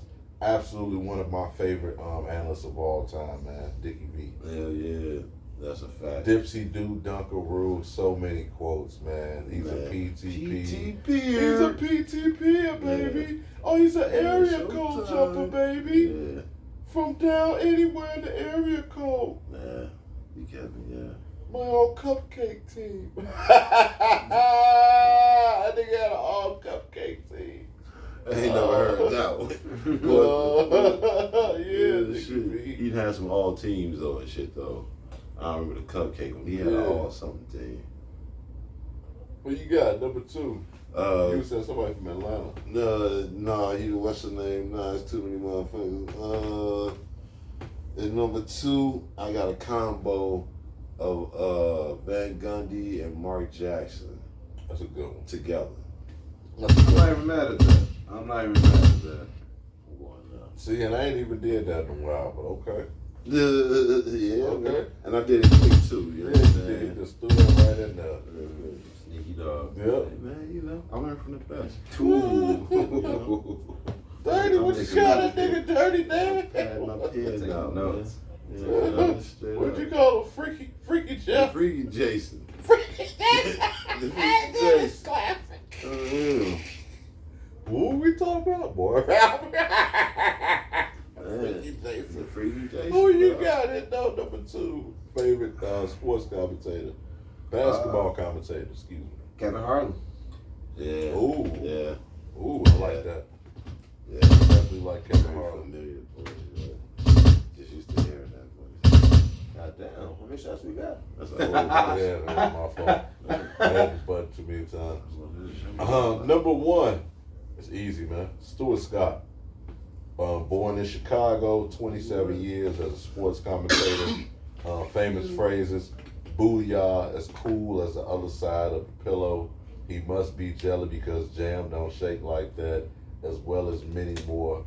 Died January 4th, 2015, at the young age of 49 years old of appendical, cancer. So, yeah, man, Stuart Scott. Believe it or not, that was actually the reason why I wanted to even not start a podcast, but get into sports commentating.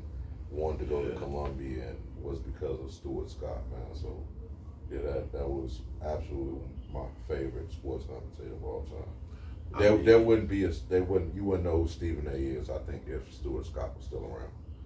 Yeah, no, they didn't know that was going to work out as well as it did because Stuart Scott, the way he could introduce slang into any conversation about sports was so entertaining that they didn't see value in it as much as they like initially the way it panned out. You know, he was so successful with that cool as the other side of the pillow talk. You know, he was so successful doing, like you say, there would be no open doors. Or there would be somebody, there would be people, you know, but maybe it wouldn't be Steve. Maybe they wouldn't be ready for that at that point in time. No, he definitely would, because he was there, but he would definitely not be as big as he is. Yeah. Nowhere near. Yeah, Stuart Scott, man, I feel like that was a gem. He went there to do that, but he did so much more. You know, to be very honest, he could have even been Stephen A. himself. Maybe Yeah, that's he's what I'm on the saying. show instead of, or Yeah. you know, it could have worked a lot of ways. Butterfly effect. But yeah, that's a good one. But I thought we were talking about people who actually like called the game. I ain't know we was talking about just. I'm confused what commentator was. Commentator, yeah. God damn it, I ain't think about that. Dick Vitale for me at number one. Yeah, Dick call games too. Yeah, Yeah, he'll do both. Yeah. yeah, that's what I put down. Shit, I had Dick Vitale. I ain't gonna lie. He was one of the most Entertaining like a motherfucker. shit. I don't know nobody else who was calling NBA games like he was calling, man. There's so many college games. So March Madness was nuts for him. He was out there just saying all types of crazy shit. Sometimes I thought he was drunk. I ain't even gonna lie, he was just yelling shit. But yeah, he was doing his thing, man. That's Michael Teller, Yeah, he a dog. on the real. And there's other voices too, like motherfucking John Madden voice. Yeah, for Motherfucking football. and Al Michaels. and them, yeah. Legendary, but we just doing Motherfucking, basketball. I know, and I'm just saying honorable mention. The old Cubs nigga, you know what I'm saying? Harry Carey. Shit, Doris There's Burke. voices. He used to be One of the drunk. first females He I've used ever to be drunk for seen. real. She was really Harry she Carey, was up there yeah. really my sleeper was He's Doris not, Burke because I've yeah. never known another female to do as much as she's done around the Yeah. game like that. They got a Yeah, picture of They got a picture of him with his shirt off in the stands during the game. Oh wow. Bro, that nigga be coming around that Oh night. yeah, he used to be slap. I mean, Yeah, he bro. sound like, if you think about it, he looked like, you know, I was a kid though, I ain't know. Hey, he kept it a buck though, man. He had great He kept it great pop though. My grandma used to buy it called Holy Cow. Mm. But I'll never forget they used to buy the 2 liters and they had the cans too. That shit sound like it was terrible for you. Yeah, dude. Probably, but It'll probably too. It was That sounds delicious. safe. I'm sure it fucking was. Every diabetic sip of it. Lord have mercy. Love Harry Carey to this day. That was my nigga. Back. Yeah, I was back. Look at the kid with the sombrero. He was wild, bro. Oh man, it's been a good show, man, so far. But moving right along, man, 10 questions this week. Of course, with Tyrese Halliburton getting the Pacers to the finals, as well as SGA doing his job leading Oklahoma City to the finals. There are a lot of great players who have never, ever made the finals. So this week, we're going to rank the 10 best players to never play in the NBA Finals. Easy peasy. Number 10, who we got? We want to start out. I kick it off, man. Iceman, man. George Gervin. Oh shit, me too. I'm going ahead and I'll do that. George Gervin? Yeah, he wasn't even number 10 for me. Fuck it. Okay. George fucking Gervin. Number Couldn't 10, get past them Lakers. I'm going Chris Webber. I forgot about him. Yeah, Kung Fu was very good. One of my favorite, definitely college players of all time. Hell yeah. Hendo, who you got? Dominique Wilkins. God damn it. Okay. I got him too, but they ain't right like that. I said Dominate Wilkins. Okay. Yeah, me too. Neat. Yeah, man. God damn me. All right. At number 9, Sidney Moncrief. Oh shit. Okay. He was very good. If you guys are Milwaukee Bucks fan, go check out Sidney Moncrief. 2-time Defensive Player of the Year. I believe him, Michael Jordan, and Marcus Smart, Gary Payton are the only guards ever to win it. But he's the only guard to win it twice. Hendo, who you got? What number? Number 9. I already gave 2, didn't I? You gave 2, Dominique. Yeah, I said George, Iceman, and Dominique. Yeah. Oh, And then I shit. said Dominique too. Oh, I'm going last. My fault. Yeah, I'm going last. I'm just so used to I going thought you first. said your say. I Who's did. you I at? said Sidney Moncrief. Yeah, Sidney who else? Yeah, Moncrief. I'm so. Who My was your fault. 10 and your 9? Recount. I said Chris. What? Yeah. No, I'm saying. What I'm finna do? Yeah. Nigga 8, nigga. So I got 7. I think it's 7 on me, right? No, we So on it's 8. Yo, 8. Oh, okay. Shit, man. I'm going to put Vince Carter in there right I'm now. just used to going first. Yeah. I like that. Yeah. I ain't gonna just keep agreeing with niggas. I'm finna say, goddamn, T-Mac, goddamn. I love that. He said, I love that. Keep doing that. Can I say somebody that's playing right now who I know ain't never gonna make it? Jimmy Butler. Don't say that. He made it to the Come on, finals. bro. Yeah. Oh yeah, you're right. Number 8. He don't get no respect, man. Put some respect on him. Tim Hardaway. Who? I'm just playing.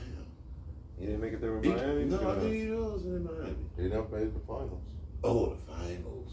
That's right there, no. Yeah, Tim Hardaway, Hall of Famer, bro. Yeah. Hendo, who you got number 7? Number 7. I'm trying to go on my list of Grant Hill. Ooh. Big. That's a good one. That is a good one. I waited on that one too. Oh, yeah, okay. I'm busting hands later, man. You niggas, all y'all think y'all smart, huh? I got Steve Nash. He was in the finals. Hell Pretty sure Steve Nash went into the Steve finals. Nash never made the finals. no. Closest he got is when your man Rob Horry came and hit check the championship time. That boy, he clutch, boy. I'm telling you, though. He gotta hit the shot. Hey, sometimes He gonna do some clutch. sometimes that's winning mentality. Kobe tell you about that, Yeah. Hip check. I do whatever to win. Yep, all of good. I do whatever. Number 7. Hey, I'm sorry. All good. I do Number whatever. At 7. some point in time, you hating. Somebody that is a Hall of At Famer. some point in time. Carmelo Anthony. God damn it, that's a good one. That is a good one. Okay. Hendo, who you got? Number 6. Number 6, Pistol Pete. Ooh. Okay. I thought about that. Yeah, that's a good Pistol Pete. one. I always hate to say this. If you go back and really look at Pistol Pete game, Dog is probably one of the most underrated players of a lot of times. Yeah. The passes, the dribbles, and the shots that he was doing at that time, it's like beyond a little bit of Larry Bird. Like Larry Bird learned from him, it looked like. He just didn't win shit. He just didn't win shit, but the way he was like, the moves, shit. A lot of players learned he had tapes too. Man, he was nice. He had several tapes. I watched them. Greatest scorer definitely in college basketball. Dog, the dribble, the Dog has a finger dribble right here where he goes like this, and you supposed to go like this, and you're not supposed to lose it. If you lose it right here, it helps you strengthen your fingers. So you have strong fingertips. He's a dog, man. Dog, his behind like this. He had a dribble where he goes right there, fast like that, Yeah, I seen that. and comes back. Hell, You know they no. calculated his points from the shots that he got when he averaged. If they would have been 44 points a threes, game. he'd been averaging like You know 60 something. They calculated that. Yeah, I seen that. So I was trying he to tell averaged somebody about 44. that. He actually averaged 57 that season. That's crazy. If you add in the threes. That's crazy. 50 fucking 7. I don't even fuck He with was what pulling. college. He He was all pulling when it was just right a deep up. two. He didn't even care. Like, I got this. Yeah. I'm over here. Right up. That's crazy. Look at me now. Number 6. We on number 6. You said Pete. Who would you have at number 6? Oh yeah, that's right. Shit, number 6, I got Amari Stoudemire. Ooh. Okay. Yeah, I'm trying to think off the cuff here. I'm trying to y'all here taking answers and shit. At number 6, I actually went with Grant Hill. Oh, okay, put him on this too. Yeah, I had to have Grant Hill. I slipped. Hendo, number 5. I NBA believe. best NBA players never ranked. I want to put Patrick Ewing there. I don't think Pat was in. Hey, there. what? Against You Houston. made that finals in there? Yeah, against Houston on my Okay, I'll take him out. Let me put Bernard King. Oh, yeah. He didn't Okay. make it. He didn't make it. That was Yeah, injuries. nah. Bill, so you got number 5. Shit.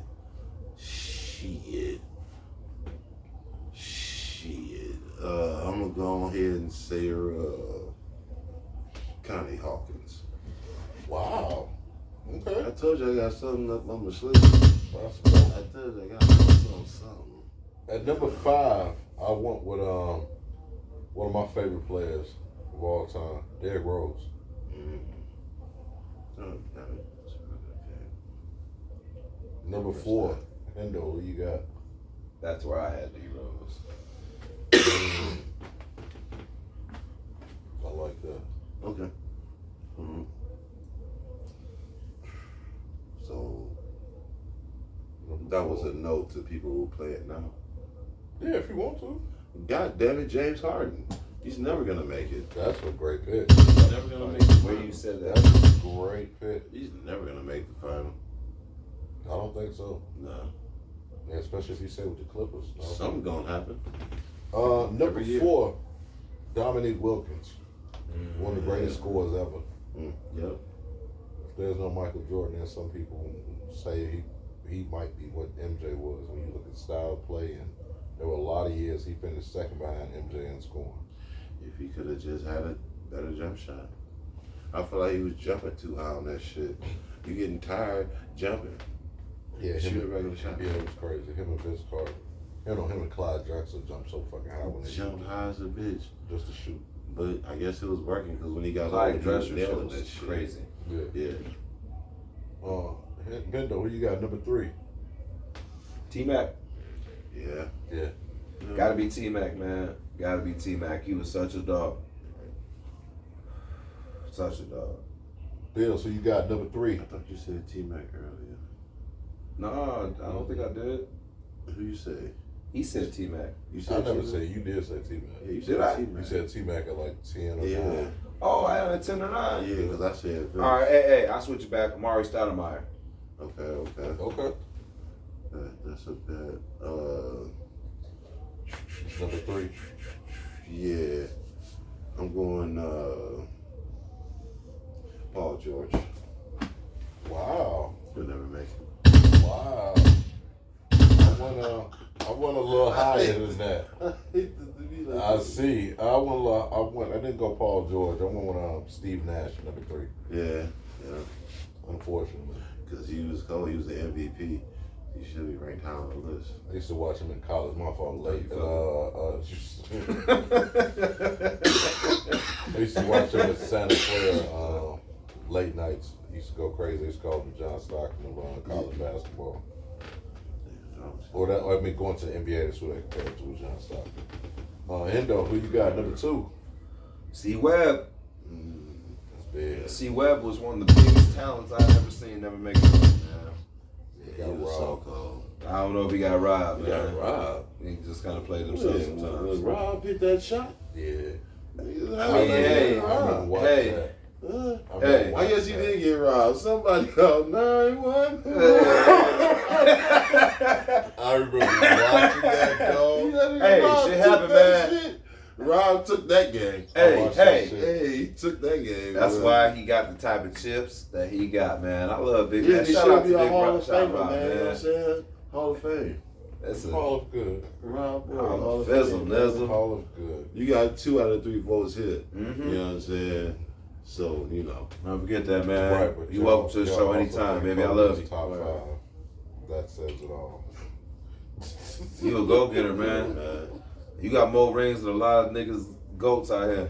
Yeah, Yeah, snatch being wide hopes. open. Hey, Congratulations. hey, He hey. just snatched hopes and Give me dreams. hallelujah. Hey, any day. shit, Give me that's a lot of hallelujah pressure. any day. That's a lot of pressure on that, Give baby. me hallelujah Hey. any day. For the Yeah. clutch, give me hallelujah. Now, He can do it he can do it any way you one want. got chips, the other one just trying to get the. No. Yes. Yeah, one got yes. chips on coattails. It don't matter. He got Chips, that. dog. He there, man. We not talking. These Your is man big played shots. to the point where he was telling it with Allen Iverson in Philadelphia. Who was? Chris Webber. Yeah. Let us not forget. No, he went in as a piece. Yeah, a piece. He said, went "Ass as up." A role player. Then As Shaq, Allen Iverson. Shaq coattailed it for 15 years after he left the Lakers.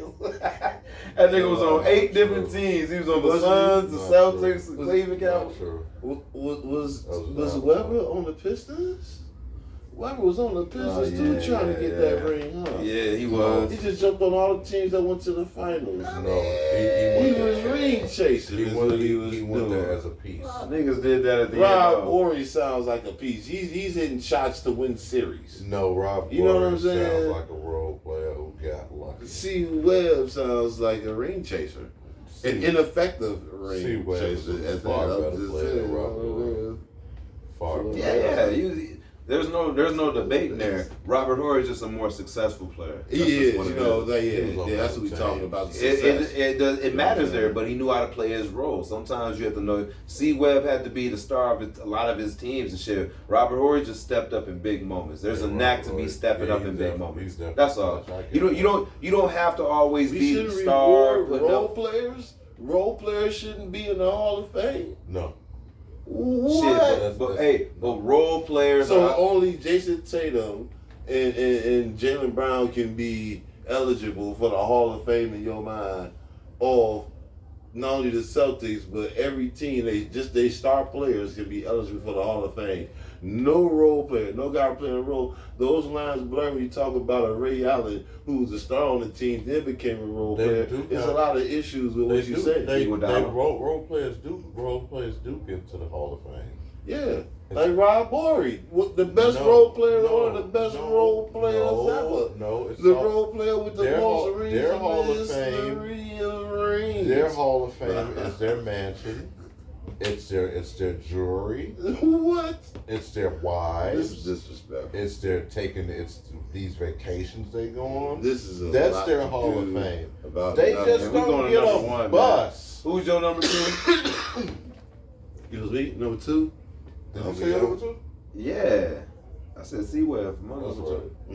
Interesting. Interesting. C. Webb was done. I'm gonna say Dave Thompson. That's fair. Dave Thompson was called. Number 2. Yes, man. I went with George Gervin. Well, yeah. Iceman. George Gervin. Yeah, he should be that high on the list too. Kind of disrespectful. Yeah, it was. Him, Steve, man, should. And who you got? I had an honorable mention and a number 1. My honorable mention. See, always okay. My honorable mention. You started this shit. Well, my honorable mention was Brandon Roy, though. I ain't even gonna lie, though. Brandon Roy, in my eyes, was a crazy scorer at one time, and if it wasn't for injuries, man, seriously, dog had game. But my number 1 was Carmelo. Nobody's really beating that. Carmelo was the biggest snub of a lot of that shit. He couldn't lead some teams over the hump, man. No, he chose money. There's nothing wrong with that, but he couldn't lead that. At the end, even when you chose the money, you couldn't lead that Knicks team over the hump, and that's what it really came down to. Regardless of what your choice was, you couldn't take that Knicks team over the hump. Facts. Who you got? Number 1 player, never make the finals. Melo initially was on my list at number 1 because he was that nigga to me. But you know who it really is though? It's that nigga from the Pacers. Oh man, it shouldn't be funny, but he probably heart broke about this shit still to this day. That nigga, the center, when the brawl broke out, they didn't make it back. They was better than both of them. That was Jermaine O'Neal. Jermaine O'Neal, dog. You know what I'm saying? He never played in the finals, dog. No. He never played, did he? No. I'm pretty sure. Because Reggie Miller made it with them niggas, didn't he? But Jermaine O'Neal wasn't on that team. I don't think so. He was young. Yeah. He got drafted right out of high school. He wasn't that cold to me, though. I ain't even gonna lie. Well, by that time he got to the Pacers. Jermaine O'Neal was a monster. I didn't like him at first either, bro. Ain't even gonna lie. I didn't like him at first either. Monster. But what he could do was crazy. Yeah, he's a monster, dog. He was throwing people shit. He had an array of moves. He had a rebound. He could post you up. He could put it on the floor and get past you. His jump shot is paper, and he played defense. He wasn't better than Josh Smith at that time, and that's how I far better than Josh. Josh Smith, far better, bro. The nigga that played for Atlanta Hawks. You take a stubby spot. Oh hell no! You take a stubby spot. Oh no! You don't. Jermaine was all right. He was all right, but that you don't feel a game like that. Yeah, bro. Jermaine O'Neal was an absolute killer. He would have been the best player on that team. Yeah. You know what I'm saying? Reggie wasn't the best player. Artest wasn't the best player. He was the best player. It was Jermaine O'Neal's team. Because he was just making all do all this. Wacko Jacko was here, but Wacko Jacko didn't get that respect like that. It was Jermaine O'Neal's team. He was the best player on that team. But to say the best one to make, I don't know, man. Because, I don't really think they was having that. But I don't know, dog. Yeah, bro. I don't know if I would have put him at the number 1, though, bro. That's a struggle for me. He would have been my number 6, maybe. Or something. I just on some sad shit, sympathetic shit, like damn. He had a close shot. He was almost just there. It's fucked up. Yeah. I'm trying to tell you, man, because he mad about it. Like, Melo should be number one, and he was my number one. But like fans said, he took the money, so he deal with he cool with whatever came with that. And if that was not winning, he sacrificed that. So what? Fan was trying his ass off. And unbeknownst to him, some shit break out, and next thing you know, he understands fighting fans and shit. You know, and yeah, it never got back. And Ron Artest left there and became a champion, and motherfucker Steve Jackson left there and became a champion. That's true. So it's fucked up that he was the only one that never got a chance to play. And in he the went to motherfucking decent. championship He game. went to other decent Series. teams that had decent shots, and they just didn't win. That's what I don't know, man. No, exactly. I'm just saying he never played in the finals. That's fucked up. He was close one year. Yeah, I guess. Yeah, I can respect that. Because they were better than Detroit that year. They were up in that series and they were winning that game. They were. They were. Straight up. All of that shit was for nothing because none of that shit had to happen. Ron Artest ain't have to foul Ben Wallace or nothing. Hey, you should have it, man. Come on, man. We needed entertainment. God said we needed entertainment. That was a milestone. That go up there. That's like top 3 biggest things ever. Fights, brawls. You know what I'm saying? Yeah, you need that. It was, man. Come on, man. Every once in a time, you need that, man. Oh, that shit was horrible. Hey, it's the Malice in the Palace, man. It's Indiana and Detroit. What you expect? What you think gonna I happen? don't know. For them to play basketball? Hey, sometimes shit happens, It's man. a Hey, basketball game. hey, don't disrespect them niggas, all right? It's over here wild and they throwing ice on motherfuckers. and Hey, don't shit. disrespect them Oh, niggas, dog. That's what happened. That's what's going on here. Niggas had to get chin checked. Understand what it was. I'm an athlete first and foremost. All right, don't disrespect me. You throwing ice and shit. So if I come over here and tap that jaw one time, you know what I'm saying? That's on you. All right. Don't be disrespectful. You know what I'm saying? What Giannis say? I don't take disrespect. When he told that nigga Halliburton that, don't disrespect me. You know where I come from? We do not do disrespect. Okay, we are respectful people. I come with you respect me, okay? He come on and say, so fuck B, fuck the Bucks, fuck where I'm from. I don't play that, okay? I am very respectful, okay? I am very respectful, okay? I do not appreciate that, man. I was just playing. Niggas don't like that shit, so you come out disrespecting that shit, you get that type of answer, though. These niggas is grown-ass men. At the end of the day, dog, you can say they athletes getting paid, but they grown-ass men with feelings. Shit. I went with number one. I went with David Thompson. That's huge. Right. Yeah, regardless what I mean, you can go look at David Thompson right now. Shit he's doing looks like what players are doing. Yeah, it's Now, huge. David Yeah. Thompson should have. He's He's Jordan. He's basically a six. He was only like 6'3". Yeah, yep. 6'3", And the way he 6'4". was like, the way he yamming on motherfuckers, bro. The way he could score that thing is crazy, dog. Like, yeah, crazy, man. Sean Kemp, too. It's crazy. I don't think he ever made Yeah, it. they did to the Bulls. Oh, yeah, they showed the fuck did. Showed that. Yeah, Robin. Fuck him Bills, up. tell these people what time it is. Trade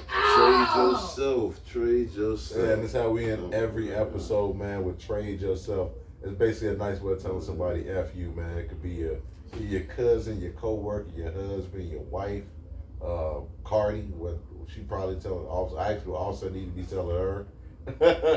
But it's basically a nice way of telling somebody F you. We don't try to keep with the sports figures. Brett Favre, the welfare queen, or Mike Malone, former Denver Nuggets head coach. But Bills, who did trade themselves this week? Hey man, I'm gonna double down on hitting those hot takes. Uh-oh. The New York Knicks, man. You know what I'm saying? It is everything I was saying before, man. Like really, first of all, the GM started fucking this team up last year with the trade of not only it wasn't so much as getting rid of Julius Randle because he didn't make the playoff run anyway, right? Right. So it wasn't so much as giving up him, it was the giving up the damn Da Vinci Code part that really fucked them up. They had no perimeter defense. And when you start taking motherfuckers off the floor who are willing to defend, your biggest weakness is Brunson. last year because he was little. But you had all of these other wing players who can guard on the perimeter without fouling contest. You know what I'm saying?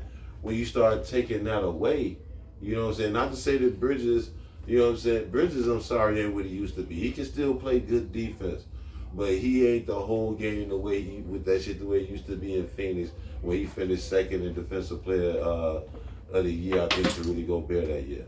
That motherfucker was, you know, really, he ain't the same guy. Because I remember him being a little bit different defensively. He good still, better than average, but they lose so much defensively, and especially with Cat on the floor. And then when you got your big man and you got your point guard, neither one of them can defend. They both are targets on defense. It's a big problem. But the whole thing is that's the GM's motherfucking fault. You know what I'm saying? They started fucking this team up. So when you get rid of Thibodeau, you better have the right coach in mind. And they better be an offensive-minded team, because you probably gonna think that you should run this back and get your money's worth and see what you really got. I would be, if I'm a Knicks fan, I'm happy with that. If we get the right motherfucking coach, kind of like a Bear situation. You know what I'm saying? You know, get us a few key pieces on the bench that make this shit work, so we ain't running 40 minutes a game a piece every fucking game. First of all, Tom, that's your fault. But like, second of all, though, like, man, beyond that, a couple key pieces on the bench and an offensive-minded coach, they should be okay, because they want to get out and run there. A major. You know what I'm saying? You with the personnel that they got, unless the key pieces on defense on the bench are all defense, and then you interchange in that defense and shooting, defense and spot up shooting. I mean, that way you can keep your New York grit if you want. You know what I mean? But you're gonna have to fill some major gaps with that defense with these two star players on the floor. They're too offensive-minded, and just the fact that Cat want to pull threes and he's standing by the three-point line instead of by the basket, being one of the biggest dudes down here, is ridiculous. He can get 10 rebounds by accident. I like that. You say this up this weekend, though. First, let me double down on what B.I. said, man. First of all, they got to get rid of Cat. That's what I think. Cat is the biggest issue. And he gonna be fired for somebody else. He can help somebody else win the championship. This is the fact. Go to Houston or some shit. It's his play style is not cohesive to what's winning with the New York Knicks. If they could trade and get like a Vooch or a Bam or a Giannis or anybody else other than Cat, they win this, because they need somebody who can give them paint points. That's the biggest shit that was hurting them, because they have a guy with was it Robinson or what's his name? He can get rebounds, but they have nobody who can really get them in the paint points. Everybody else are shooters. They're run and gun.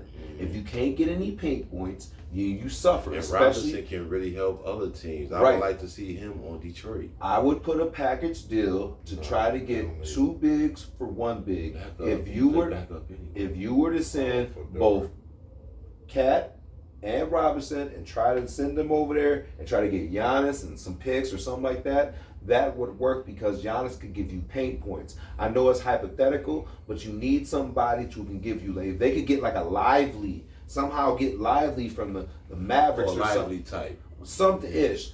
That would benefit them more, but they need a running big. That's why a Bam out of Bayou, something like that, somebody who can move their legs and stuff and can get on the floor points, would look a lot better for them. They need somebody who can run like that. I think availability like that is going to be coming up. I know Miami's probably going through a transition year. They're probably going to be looking at dumping some pieces. So when we're really looking at this, they need even Rory Hachimura. If somehow they could get him off the Lakers, he would be an improvement. He at least can spread the floor. He can kind of shoot. He attacks well. He's athletic, and he runs. That would be perfect for what the Knicks need right now to be another good run. But having Cat pulling these shots when it could be Hart or Brunson or Mikal Bridges, that's what's hurting them. Even though he has these good hits, paint points are more. I would rather my big like that having paint points, and where I would be down there to pass it down low and have him be able to score. That's just my double down. I can't lie. I'm sure over here thinking who I would take, Lively or Gafford. I would take Gafford and maybe a shooter or two. Can I get Clay, since he under budget now? Can I get Clay and Gafford? Son. You know what I'm saying? Not Lively because he ain't got as much offensively polished. But you know the Mavericks would be willing to Gafford. take a shooter out there because of how they run their little that would work for them. But working like that for them, that's not work. Especially, I don't know who's coaching them next. So, but that's just a double down. But who need to trade themselves? Elon Musty, man. This nigga out here pouting and shit. He done got fired off the goddamn Trump tour and shit for looking like he doing drugs on every damn interview and shit, looking in the fucking sky, twitching and shit. Come to find out he's been doing all suitcases worth of shit.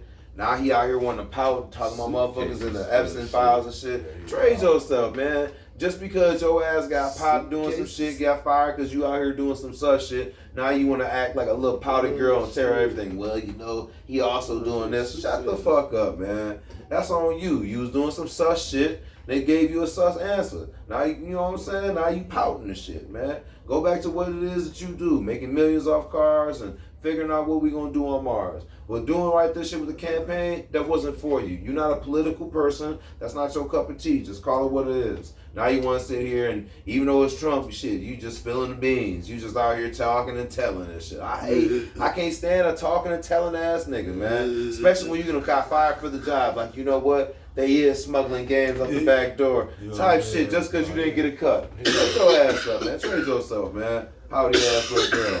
I didn't get fired. You got kicked off the campaign. You no longer here, bro. You ain't got no pool. You fucking up. It's not your job. You gone. You been relieved of duties, monster. Instead of taking on a chin, you just out here pouting. You out here tweeting. I'm just saying, man. Be quiet in here. So, you pouting and shit. You out here acting like the nigga on belly eating a banana. I don't like none of this. I'm dropping a dime on all that shit right here. Come on, man. Nobody likes that nigga. He wildin', dog. Yo, I'm more like, you know what I'm saying? It's just an illest nigga. No, I'm trying to get money with you, man. Terrible. We gotta give a shout out, man.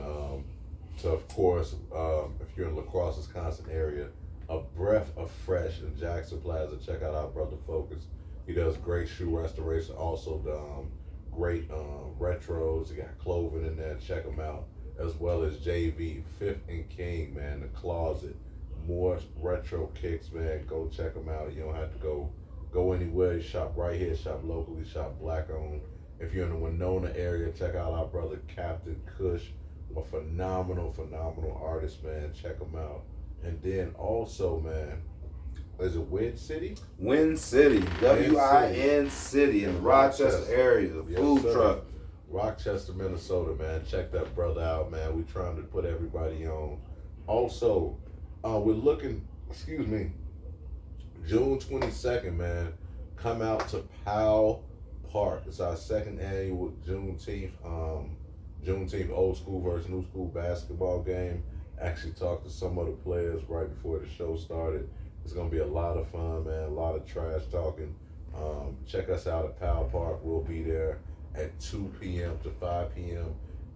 I should know the week of whether or not how the weather's permitting. If the weather doesn't permit, we do have Logan High School reserved as well. But we're gonna hopefully try to get out of Powell Park. I really like that outdoor energy, man. Last year was a lot of fun. So, man, it's gonna be a lot of fun. I might be coaching. Otherwise, I might have somebody else coach. But BI's definitely be coaching. Hendo will be playing.